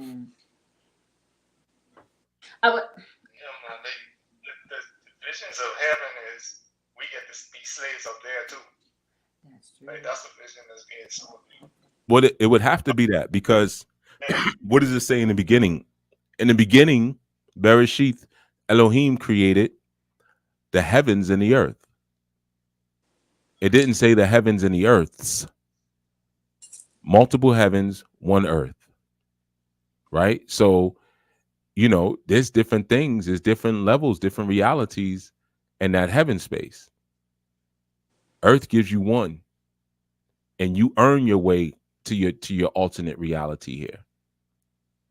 And once you earn your alternate reality, that determines what heaven you get to kick it in. But there's only one. You got one shot here. Educate, learn, grow, evolve, or stay a slave. It reminds me of what you said during one of the study sessions too. There's a path that we chose, and the path that you chose gets you to a certain destination. You know, if you choose a different path and you want to get to the same destination, it's not going to work. Mm-hmm. Right. Yeah, but also what you were saying with the tool, it reminded me of a Rick and Morty bit where Rick, who was a scientist, he basically made a machine that passes butter to him, and the machine says, "What is my purpose?" As soon as it comes online, and he's like, "Bring me butter." Right. I remember. I saw that episode. Mm-hmm. Sorry. Yeah. I mean, you know how you know that's kind of true because you see it in so many different you see it in so many different systems of this concept of like humans, certain offices, like even with Quetzalcoatl, you know, or Totolor in the Mayan traditions, you know, and then you also have Kukulkan in the Inca stories.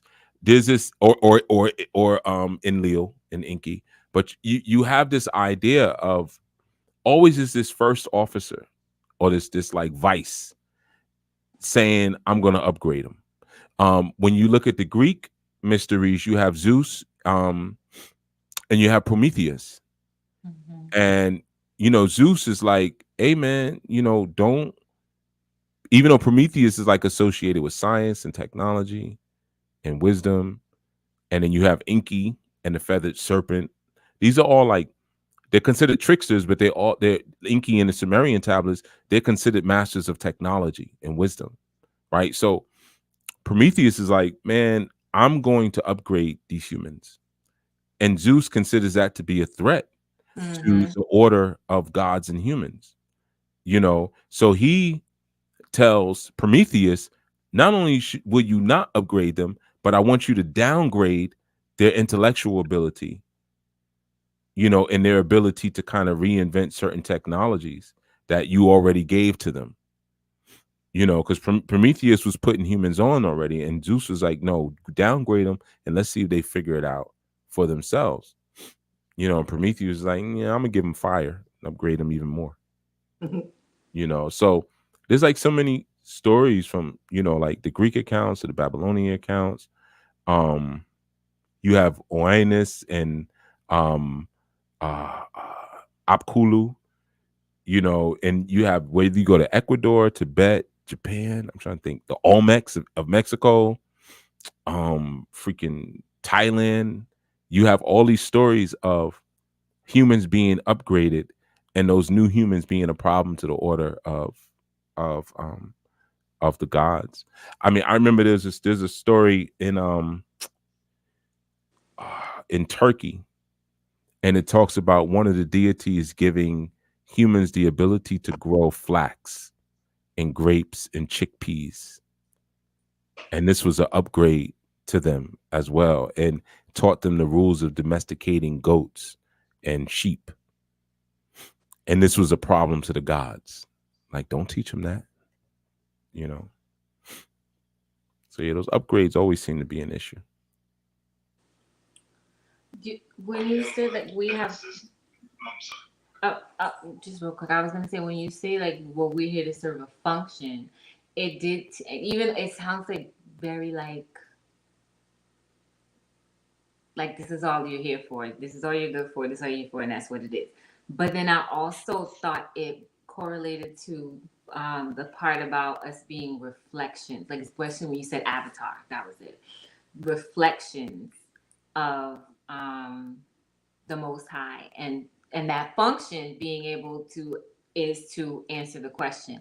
I want to know what it's like to experience this, so that's what you're here for. And I'm gonna, have all these bunch of we, the council of the powerful ones, we're gonna have all these different avatars so we can know what it feels like to do whatever it is that each of us are here is doing. And Yeah, but I think most of them already did that already. with them, who the council? Yeah, I think they're just about done. Because who It was fun while it lasted. yeah, I mean, who's dope now? Like there's no more dope people left. Everybody's dying. Yeah, like you think about it. It's been 30 years and people still talking about Tupac. It's 30 years ago. And he's still like the God. And he wasn't I mean, I'm a big Tupac supporter, so I'm not dissing him, but there were better rappers out at the time. And I mean like rappers in terms of people who could rap better. Were there more interesting figures? Probably not. He was very interesting as a person, but there were people who could rap better. So 30 years ago, we still talking about him. We still wearing Bob Marley t-shirts. You know what I'm saying? So it's like I'm just talking about music. I'm just hitting music, not even all the other areas. Who we got now? Pregnant behind Keke Palmer. You know what I'm saying? Or freaking Naomi Osaka, another single unwed mother, pregnant mother. You know what I'm saying? Tennis player. Yeah. You know what I'm saying? Yeah, she pregnant now. Ain't none of them married. So like we don't really have amazing people coming forth anymore. So I don't think they're coming back through like that. We're in the final times, and you could kind of tell because people are not look at how crazy. Look at what we just out where this conversation sprung from, the gay Bible and all that. Like people are not being sustained by the spirit anymore. The spirit that's here is the spirit of the Antichrist. So I think the Elohim are like, all right, I'm good. I got mine off. I'm all right. I was Flavor Flav. You know, I'm done. I see what you. Yeah. I went from the top to the bottom. I was Queen of Patra, Queen Cleopatra, and then I was Nicki Minaj. I'm done. I was Honey Boo Boo. I was Joan of Arc. Well, I was Joan of Arc, and then I was Honey Boo Boo in a former life.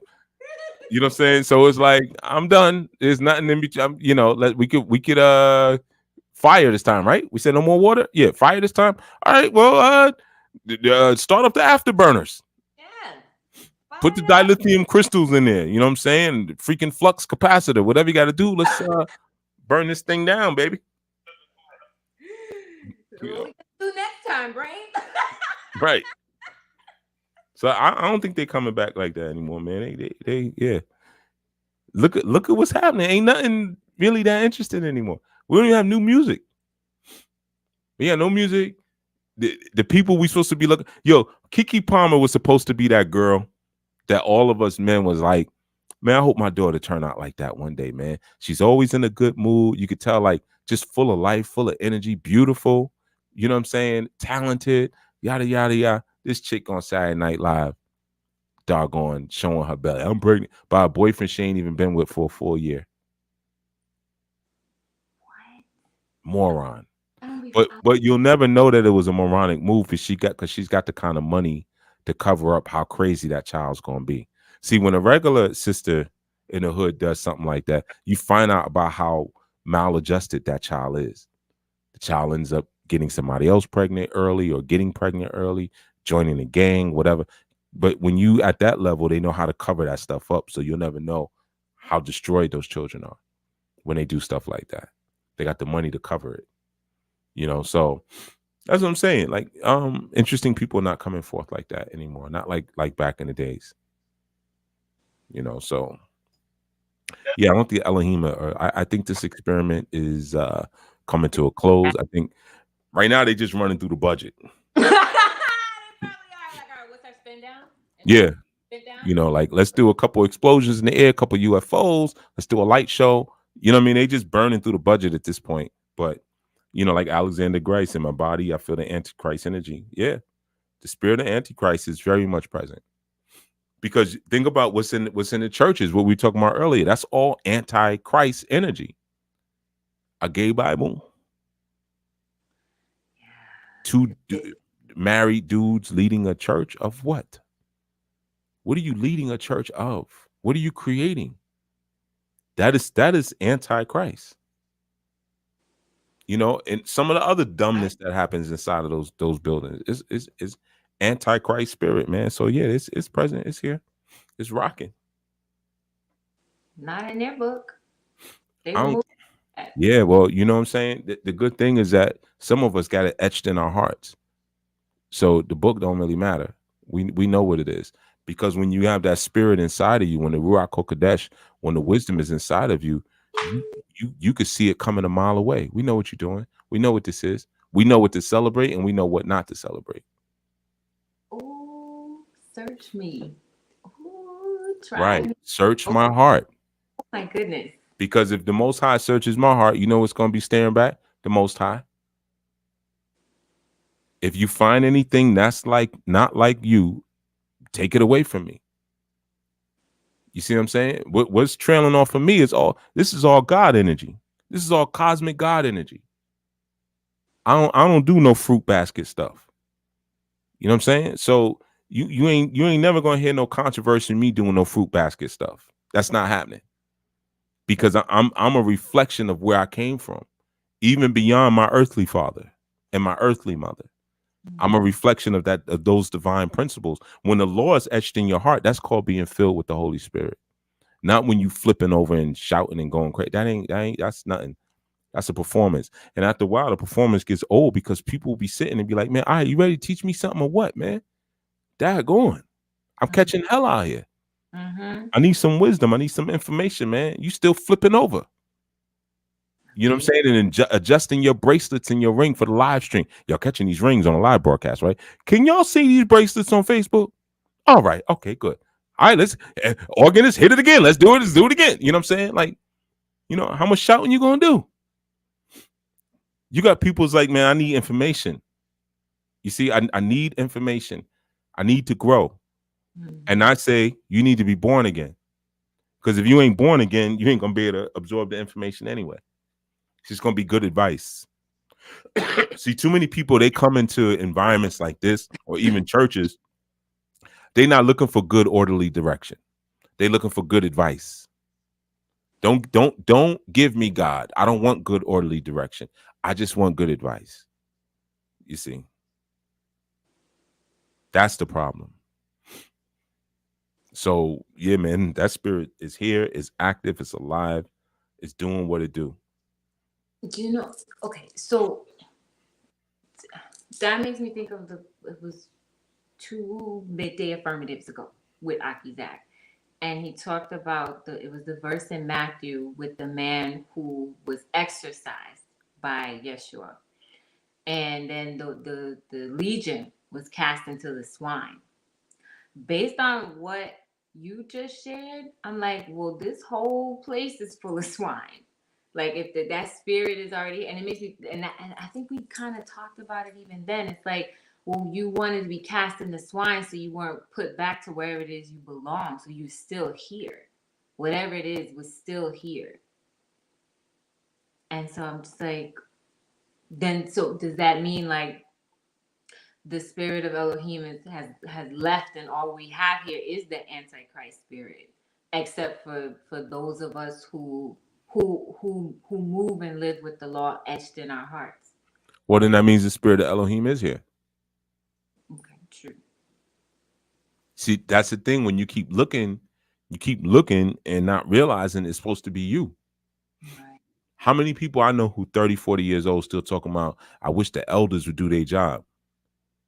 If you don't take your old funky 30, 40 behind self somewhere, you are the elder. Mm-hmm. How do you think a 18 or 17 or 16-year-olds looking at you? 40 is a new 20. What you talking about? Right. If your birthday is 19 anything, you're an elder. That's a whole other century. 19 anything. Anything. Well, I was born 1999. Okay, elder. Mm-hmm. You see what I'm saying? People don't realize how quick time passes. People be talking about 2000. Yeah, that's 20 something years ago. Mm-hmm. You're elder now. You know what I'm saying? So, yeah, excuse me. Part of being an elder is you got to understand, like, it's like that movie Final Destination. You know, like you was talking about the pig story with the swine. It's like Legion knew, like, I know my final destination. I know what's going to happen, man. So let me just be in these pigs for a little while. Because when they asked him, they said, who are you? He said, man, you know, well, they called him who he was. Son of God, son of Elohim. You son of Elohim. Oh, man, I already know what this is. I seen you coming a mile away. You see what I'm saying? But that's just one person. See, that's the thing about those stories you got to pay attention to. It's all centered around one individual. So that tells you that it doesn't take a whole lot of people to make a whole lot of things happen. So when you say the spirit of Elohim being here, or the spirit of Christ being here, it don't take that many people for that spirit to be present. And wicked forces will not rest until it's completely gone. Put me into this unclean thing, please, because I know you don't touch the unclean thing. You see. Thanks, Aki Jack. I'm sorry, I did say Matthew. Mark. I think it was Mark 5. If I'm not mistaken. Go ahead, sorry. I'm sorry. Give thanks. So then in that example, it's like I can just lay in wait. Like if I'm going to stay in this unclean thing, it's just a matter of time before I can go No. something else that is unclean. No, because right? there's a time limit. I'll be in this pig for now because I know you're not going to mess with this swine, but they're not going to stay clean for too long. They being the people. Yes and no. Because those demons know they're on a time limit. Yo, the American government knows they're on a time limit. Right. You see what I'm saying? They know, like, yo, again, y'all listen to me teaching, like, man, Chief know this, Chief know that. Chief don't know nothing compared to what these cats know in government. Look at the little scraps I'm working with. I'm working with some books I was able to save up my money to buy back in the 90s and stuff, and some scraps off the internet. You see what I'm saying? These cats got whole libraries full of one subject, Moses. Who the heck was Moses? You see? So they know. Here's a simple thing. I'm going to show you one right here that nobody ever talks about. So the person who was possessed, right? When you're reading about, excuse me, you're reading about the story in Mark 5, right?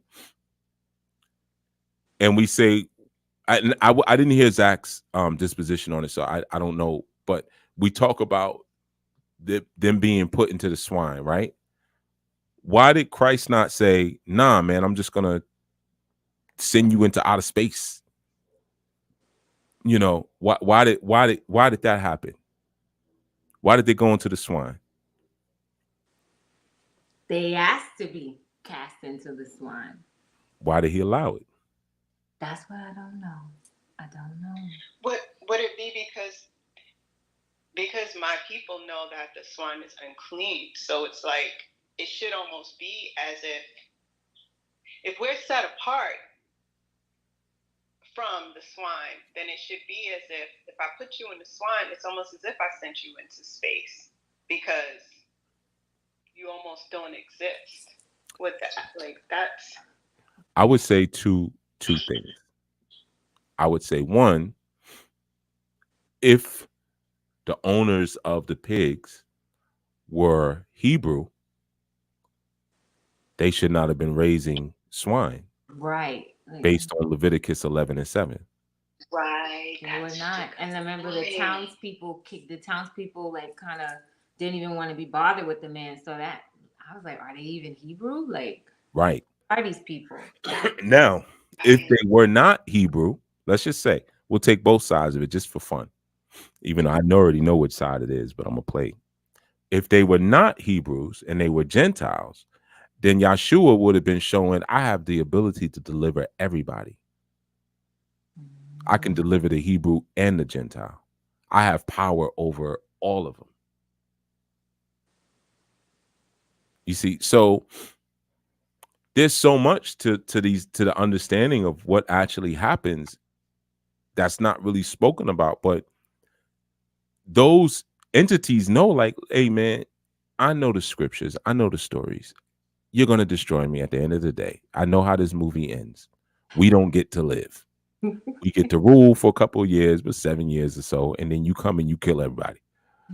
So, you know, in the meantime, right, we just want to party and BS. You know, because I know what's happening here. You know, so it's like, well, you're going to take these pigs, these unclean pigs, which you ain't taking these people with you. You know, because here's the other thing. If you read 5 and 10, the demon said, please don't send us out of the country. Why didn't they say, all right, you know what, we'll get out your way, we're gonna leave, we'll go over to the caves over here. They even besought him. It says that they besought him not to be sent out of the country. You see? So what was it that they were pulling from and extracting that they still wanted to be in the midst of this hostile environment? What was significant to even that land, to that country? Bodies. Spirits want a body. Bodies all over the planet. Mm. They said, please do not send us from this country. It's like Vegas. Maybe it was having too much of a good time. Countries have spirits too. They knew the power of the land. They knew where they were. They knew how sacred that area was. So perhaps that. Yeah. But they know ultimately that they could have also been sent into the abyss. Right. That's what I'm like, why didn't they go into the abyss? Because Revelations 20, right? And I saw an angel come down from heaven having the key of the bottomless pit and a great chain in his hand. Who gets sent into the bottomless pit? And if the angel or the Elohim has a key, this is like Ghostbusters. You collecting these ghosts and putting them in this little chamber. You see? Yeah, it was the land, as Sister Maria says. So, yeah, I mean, so many different angles to look at it from, but if they were Hebrew, they had no business growing those pigs anyway. Mm-mm.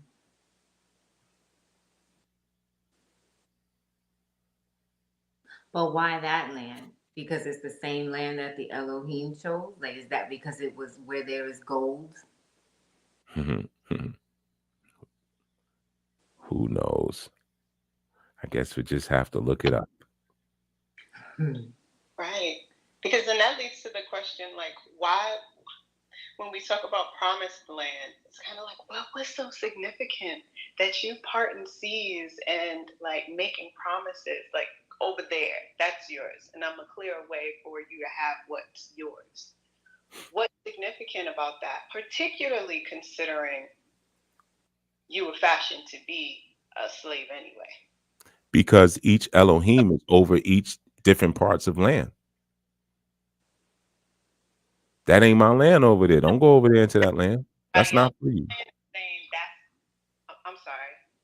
Like, think about what happened with Isaac and Rebecca. Mm-hmm.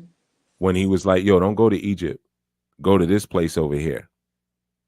But Abraham and Sarah went into Egypt.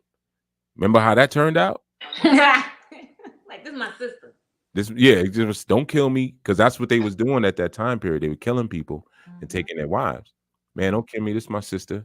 You know what I mean? Because you remember, and Pharaoh granting to Abraham, and when he made him rich at that point, he was like, here, take this, take slaves. He also gave him concubine. Here's some more women. You see? But then all the famine and plague comes as a result of what you did. You see? So the thing is like, this ain't the place for you to be getting rich and getting busy at. This is not for you. And remember, Egypt was Mitzrayim. Mm-hmm. And of course, in America, we live in what's considered to be New Egypt. If you was a demon, think about this. If you was a demon and you living off of people's depravity, would you want to be in America or, let's say, freaking Tibet?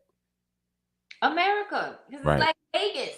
Don't put me up there with a bunch of them monks eating 1 grain of rice a day and all that. I can't live off of that. They all disciplined. Right. I can't Right. live off of that. Keep me in this country right here, New Egypt. Right. I need the addictions. Yeah. See? Because I'm addicted. These are things. Well, I am addiction. These are things to consider. Yeah. All right, I'm gonna get back to you, Yaffe. You know what I mean? Because I don't know what y'all talking about. We talking about everything. everything. Yeah. I'm gonna go to the chat to see if there's anything, which I don't think there is.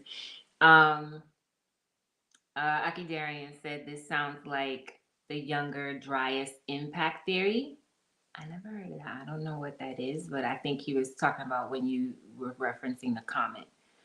Um, and South Ahava said there are creatures that can breathe in and out of water. Yeah, that's what I was, yeah, thinking of with the people that live underwater. No, I think she wrote that when we were talking about the Leviathan. Oh, okay. The creature. Yeah. Okay, good things. They wanted to stay amongst the people, so on over to YouTube. It was the land. They wanted to stay amongst the people, and they try to tell you, architects. They try to tell you that pigs come from the hippo family and are really clean. Who said that? So I'm going to enjoy this. Who told you that? Who told you that? uh, Alexandria Grace says facts. You get it. House of bondage. Yeah. Who? Yeah. If you was an unclean spirit, you're going to stay in the dirtiest place. Are you saying this is why, like, there's been so many efforts to build ships and to figure out if life can be supported on Mars and things like that, because there was an impact, an extinction level event at one point, and if I was in tune with the reality that could happen again at any moment, I would want to have a way to get away from the planet as quick as I possibly can. Ooh, that's it. Mm-hmm. That's it. So you up there studying, right? So you're pillaging and plundering and taking up people's remains and studying them. And then you realize, son, like, our clock is ticking. So then you start building. This is so crazy. Then you start creating technology or fashioning technology based on what you studied and found to outrun the clock, to beat the clock, pretty much. That's possible. Shoot. Because there's no way you're going to actually do what would actually keep you covered, right? Because I'm sure you could also see that there's law. Right. There is another way, but you're like, nah, I don't want that way. Might be a loophole. We're gonna try to beat the clock. So we're going to wild out here and party until it's 1999, and then rocket ships get us where we need to be. Right, but see, they tried that already. They tried that with Babel. Like, yeah, this is just it's like another iteration of Babel. Yeah, but the ego says that's not us. Well, you'll find out in the end. You know what I'm saying? Because we already know there was signs of a dog fight, so maybe they did try that already. Right. And it was like, oh no, pew pew pew pew. No. Right. That's my good laser sound. Maybe remember in y'all remember the first brother they sent up, right? They sent to outer space. Okay. So his yeah, see, I'm saying y'all be talking a lot of stuff. You better know stuff. They called him Guy, but his name was Guyon Bluford. And they sent him up in 83 on the shuttle Challenger. But you remember what happened 3 years later when they tried to send another brother up in 86? It blew up. Remember this? Remember Challenger? And I know y'all remember, so I don't know why y'all looking around funny, because y'all was there. Yeah. What? Oh, is this the one? What's her name? Krista McAuliffe was on that ship. Krista McAuliffe, right? Yes, she was because they had at that time. I don't know if they still have it, but NASA had this program, Teachers in Outer Space, and she was actually a teacher. Yeah, in my brother's middle school after her. That's Harper. Oh, right. Yeah. Okay. Right. Sister. I remember that one. So you keep trying to send these people up, but wouldn't that be like a Tower of Babel? It's a ziggurat. It's even shaped like a ziggurat. And we try to send it up, and even that one, Apollo 12 was another one where lightning struck and hit the head of it. What's the chances of that happening? We told you not to bring your hind parts up here. Don't come back up here. Lightning struck, and then you had what was it? The ISS Expedition 36 That's when one of the astronaut suits, he had a leak, a water leak in his suit. But you know, the Challenger, everybody died in that one, and they were saying it was because some O-rings, some rubber seals had malfunctioned, and those were the seals that separate the rocket booster, and it caused a fire because it destabilized itself, and the rocket got all off course or whatever, I guess.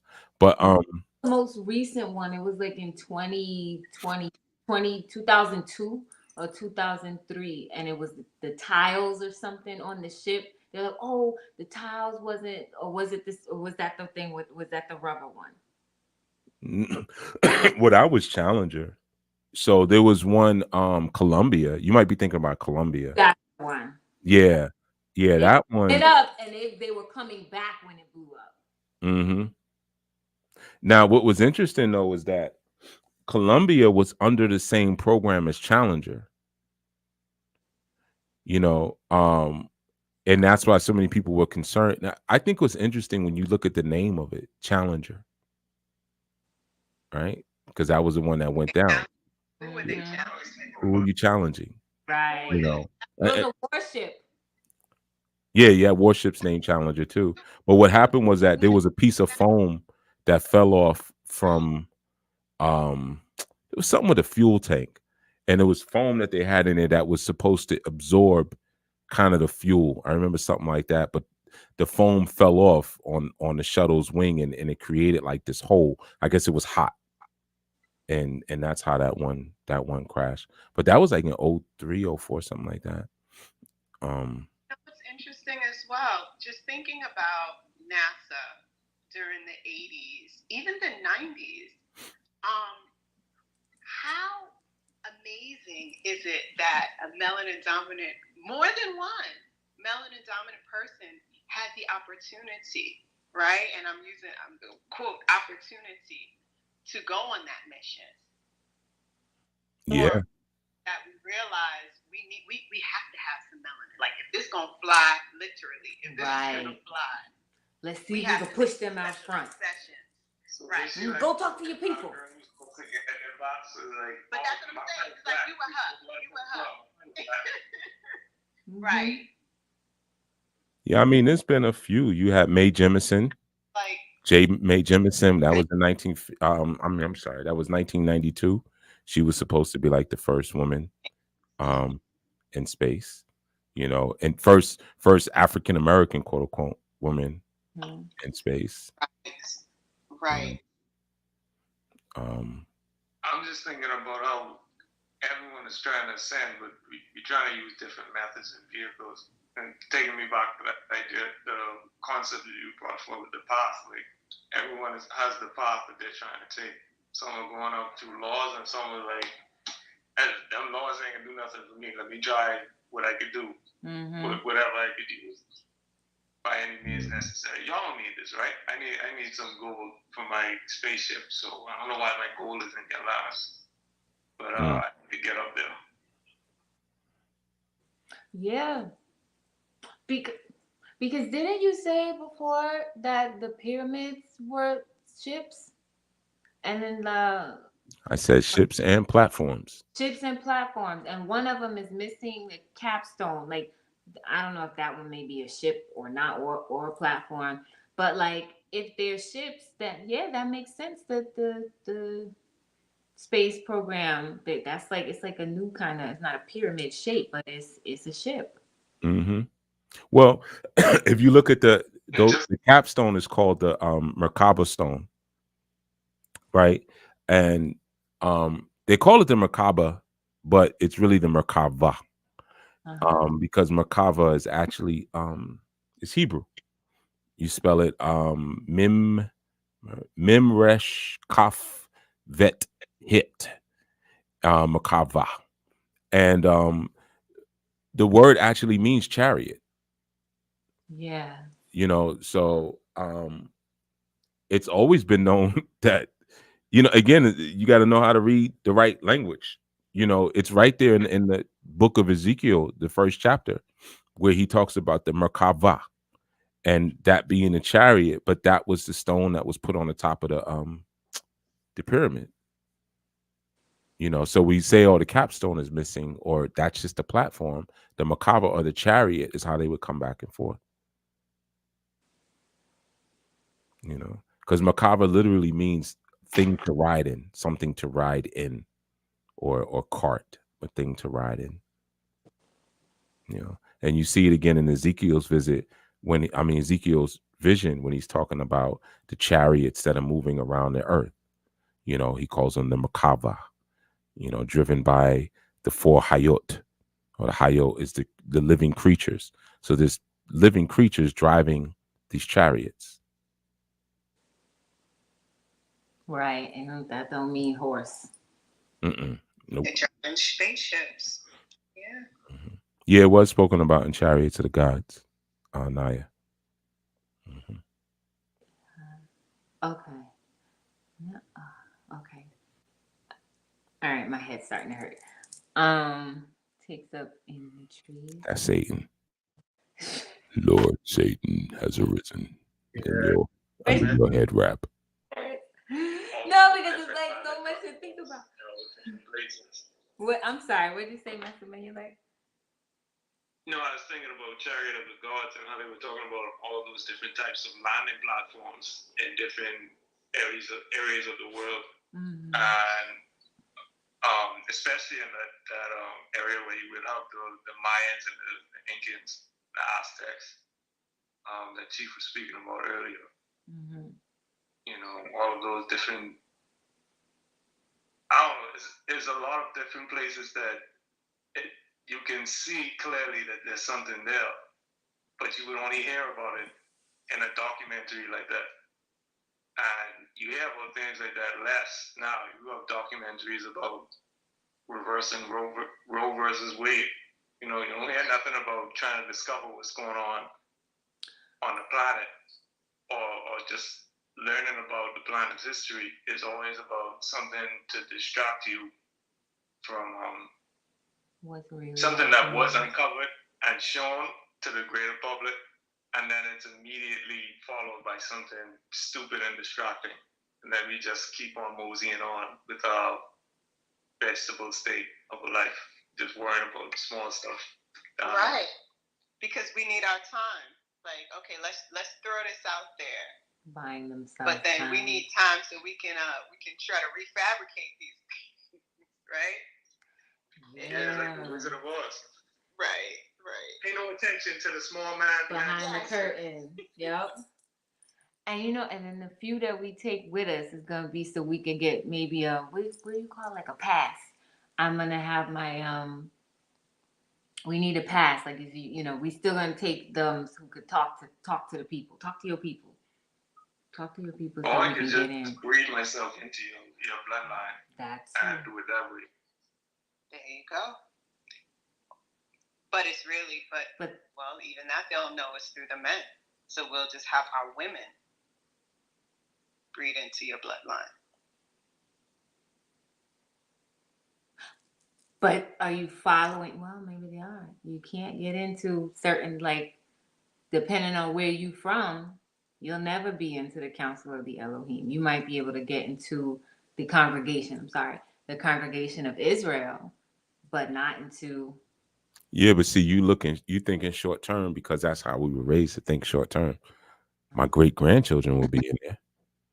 Right. If you're talking about the people who function off a legacy, a lot of times what we do, we function off of me, I. You know what I'm saying? But the reality is there's many people who are not going to see the total collapse. So why would they be concerned about it? But they start to understand. They start to understand what happens in the forward. But you know what? Yeah, those women got bigger butts and all that too. Like you've heard me talk about that before. Like it's evolving in order to attract the mandingo. But here's the reality too. Again, when you function from a born again heart full of love, you realize that all skin ain't kin, and all thing that ain't your skin is not necessarily not your kin. So what are you saying, Chief? Are you saying it's all right to be with white women? Yeah, some of them, because there ain't no such thing as white women or black women. I don't advocate being with black women or white women. I advocate being with your nation, being with your tribe. Mm-hmm. You know what I'm saying? And the reality is that may look all different sorts of ways because you've been spread throughout the nations. So to just think that one group of people is the righteous, I mean, it's just ignorant. Honestly, it's just stupid. Because sometimes you hear dudes on the street corners and they be putting up the charts like, yeah, you look like you kind of from this tribe. Like, dummy, shut up. Like, you don't know anything about genetics. You don't know nothing about RNA, DNA, nothing. You don't know anything about molecular chains, anything. Like, you just dumb.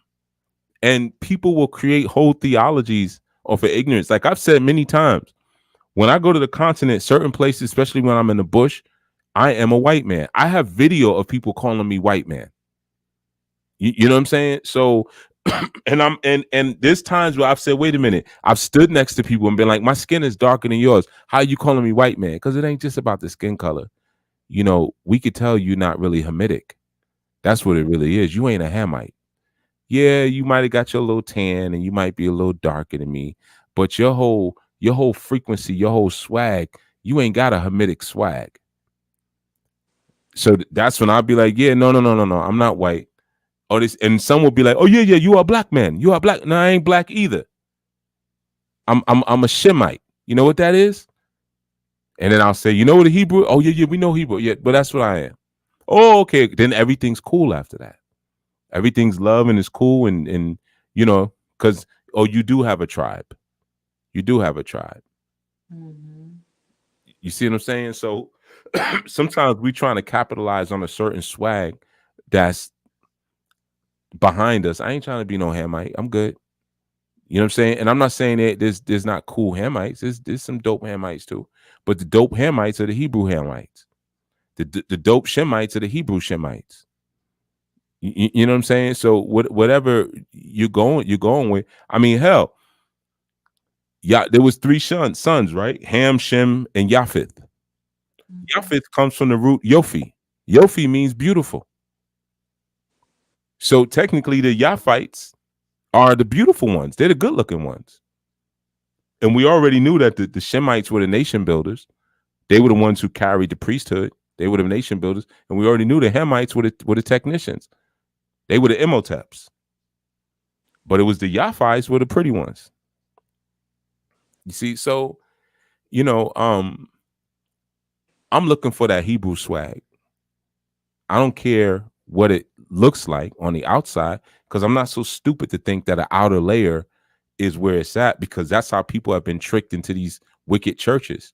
The skin look great, but the meat inside of the skin is poison. You see, that's what you get. So you'll get some of these slick talking preachers, your Creflo Dollars or whomever, your Joel Osteens, you know, and they'll get up and they'll say something and they'd be like, man, that makes a lot of sense. Yeah, that was deep what he just said. That was slick the way he put that together. Yeah, the skin is great, but the meat is poison. Once you get there, you're gonna realize you just walked into a layer of hell. That's what you just did. You know, so I'm not so simple-minded to imagine that the skin is the whole accumulation of the spiritual value. You know.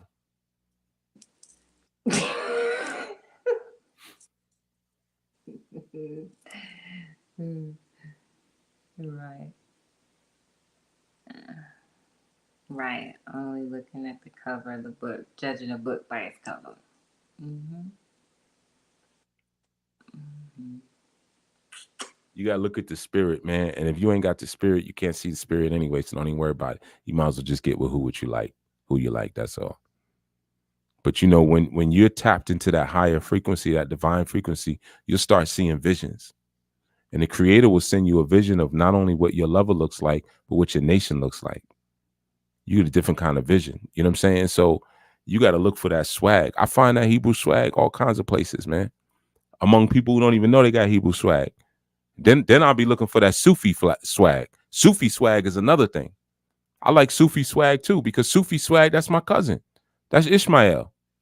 You know what I'm saying? He was out there in the desert, you know, and Hagar was over there crying, turned her head. It was like, man, my boy about to die, man. I don't even want to watch my boy die, you know, because Abraham and his simpish ways, because he didn't know how to tell Sarah, hey, man, Sarah, get up out my face, man.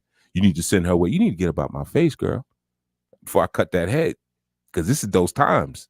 This ain't the future when it's gonna be Chief Yuya. This is back in these times. Ain't no domestic violence laws out here, girl. All right, you better get up out my face now. Okay, I'm eating my roasted calf. Leave me alone now.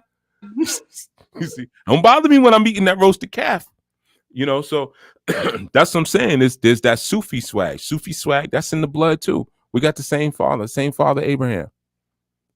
So there's or what they call Mohammedans or Mohammedites, or what you might call today Muslims. But there's Hebrew Muslims. Really? They come from the line of Ishmaelites. Right. They would be. Their father is Abraham, as they cite even in the Quran. So we got the same father. And they were given a prophecy just like we were given a prophecy. Yeah. Ishmael was given a prophecy of a great nation as well. Right, because these would be Sephira's people, no? Like her father. Well, no, remember it was Hagar. So they got the same paternal seed. But this was at a time when the Elohim told Abraham, yo, I'm going to hook you up. You're going to be father of many nations. His wife was because you remember, from Abraham to Sarah to Rebecca and Isaac, these were some really sloppy people. Okay, I mean, you got to really look at these. They were like, everything would be cool. Yeah. Oh, don't forget Lot. Oh, the whole town want to screw these angels. I got 2 daughters that's virgin. Take my 2 daughters and he said, do with them what you want. And then he slept with them instead and gave. They got him drunk, and then you made the Moabites and the Amorites.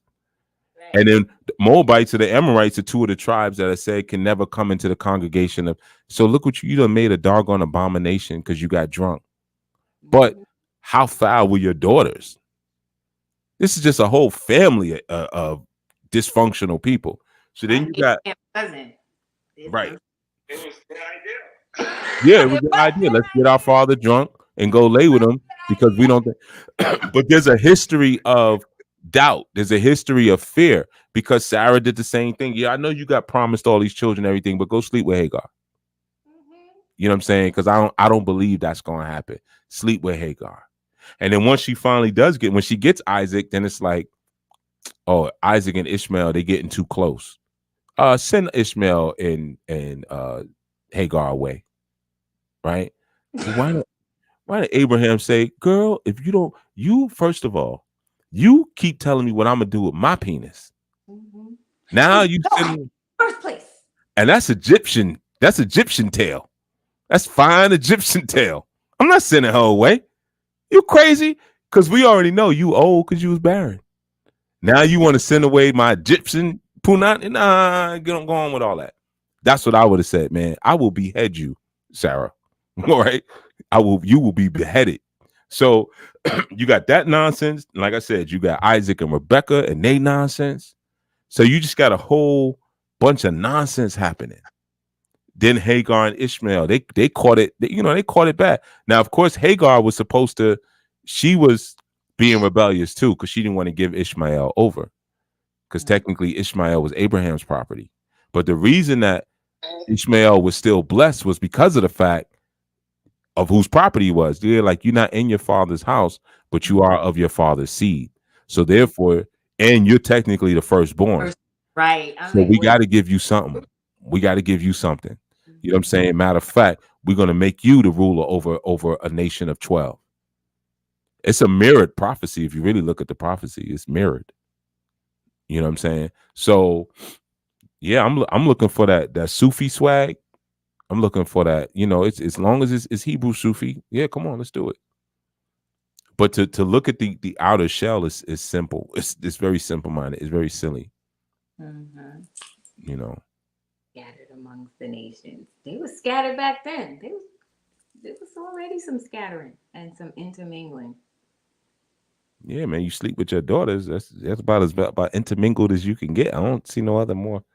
Can't get any worse than that. Yeah. And then he woke up next day, didn't remember. He remembered. Were there other women around? Yeah, but he was drunk. Remember, they got him drunk So he didn't know. The story said he didn't know when he laid down or when he arose. We should make a web series with like actual like reality, like how these things probably really played out. I'll be Abraham. You know what I'm saying? Just I sure I won't be Lot. How it really went down. Oh, I'll be Abraham. Yeah, you bring too young. All the stories. Because remember, they was virgins. Just so you know, as you doing the casting, they was young and they was virgins. So yeah. Mm-hmm.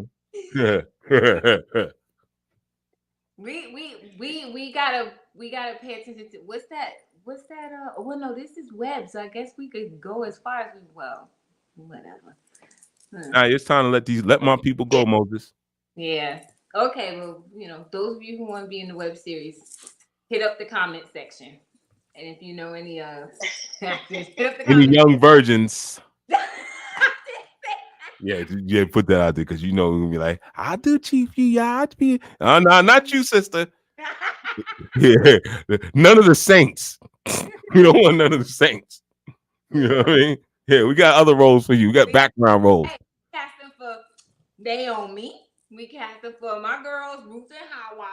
We'll be casting for a whole bunch of people. Mm-hmm. Rahab. You can be, we got the whores and the hoes, like everybody. I could play different roles. I just got to switch up the bed. Everybody. I'm telling you, I got range. Mm-hmm. Yeah, we're gonna have. I'm serious though. I'm dead serious. Okay. As long as it's, you know what I'm saying, because we just gotta take it there. As long as we take it there, I'm in it. Okay. I'm serious. All right.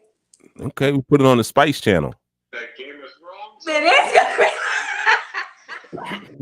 is. Yeah. Real Game of Thrones. Ain't that your auntie? Mm-hmm.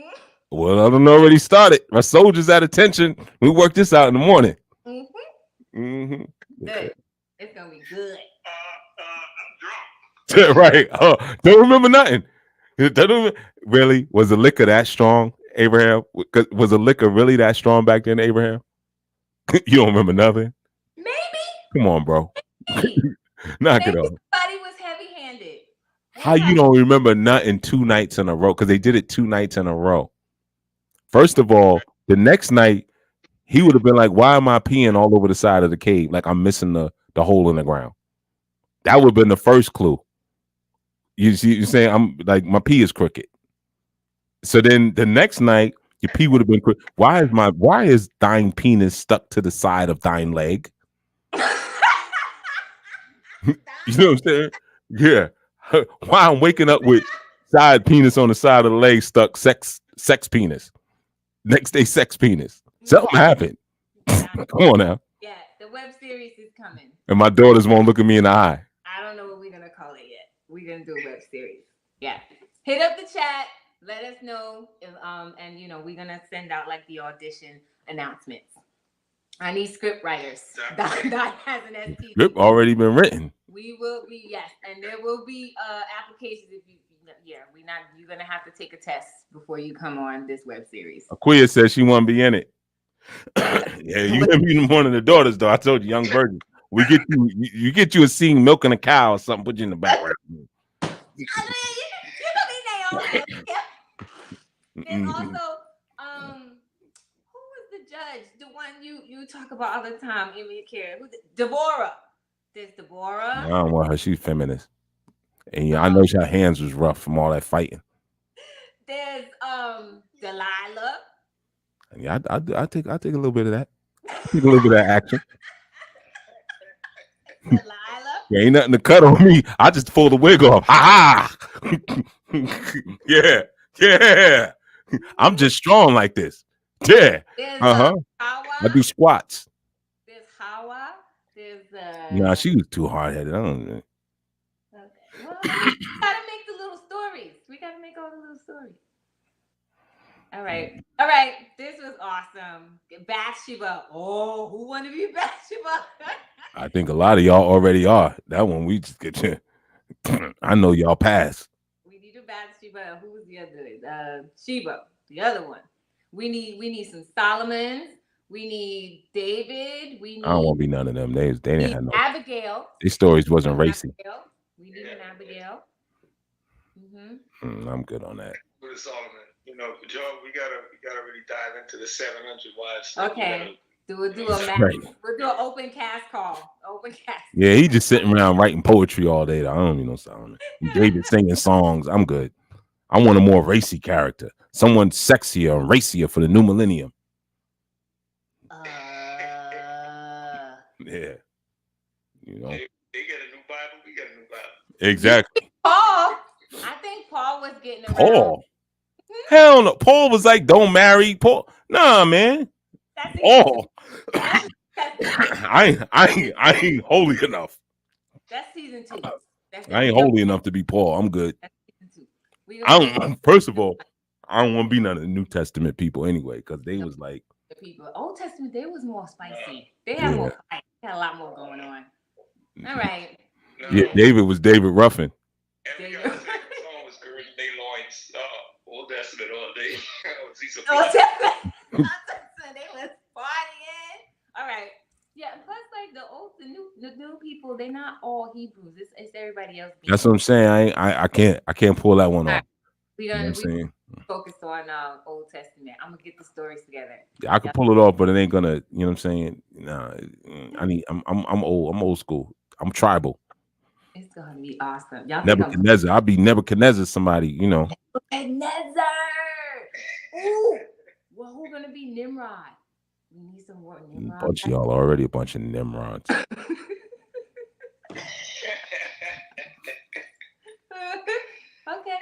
Jesse. We need Yaffe. We need Yaffe. Uncle Jesse. Uncle Jesse. We need Jesse. We need Boaz.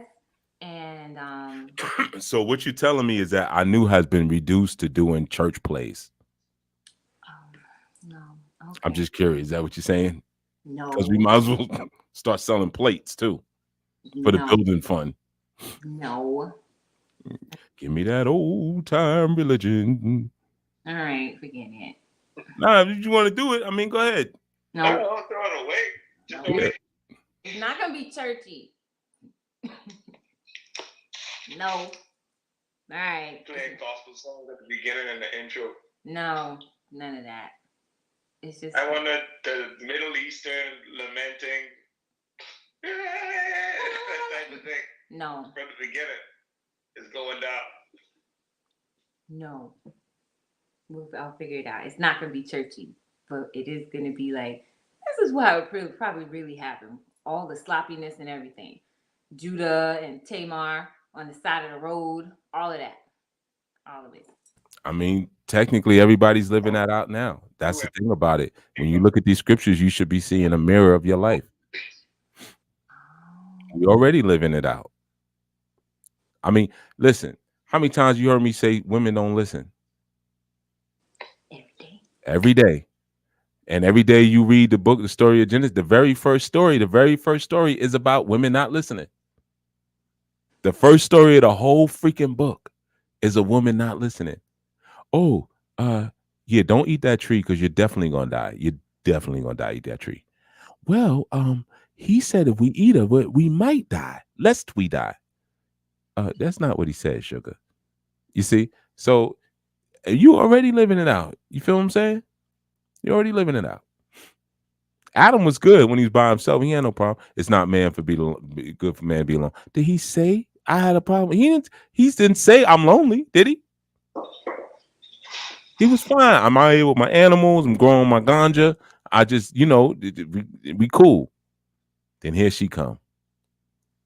You see what I'm saying? Right, exactly. Shaking, because those are the first breast. You know, the pinky in the air. You know what I mean? I'm not here to farm. What you here for? I'll show you. Coming to the tent. Like, oh, okay.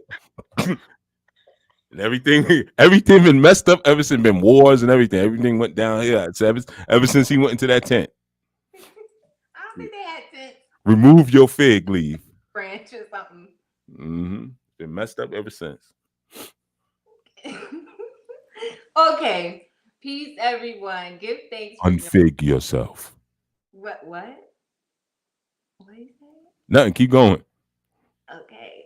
Give thanks for joining the build and returning to wonder. I think we did return to wonder throughout the build, moving back to education, basically, and what really happened in Genesis, what really happened in the Old Testament.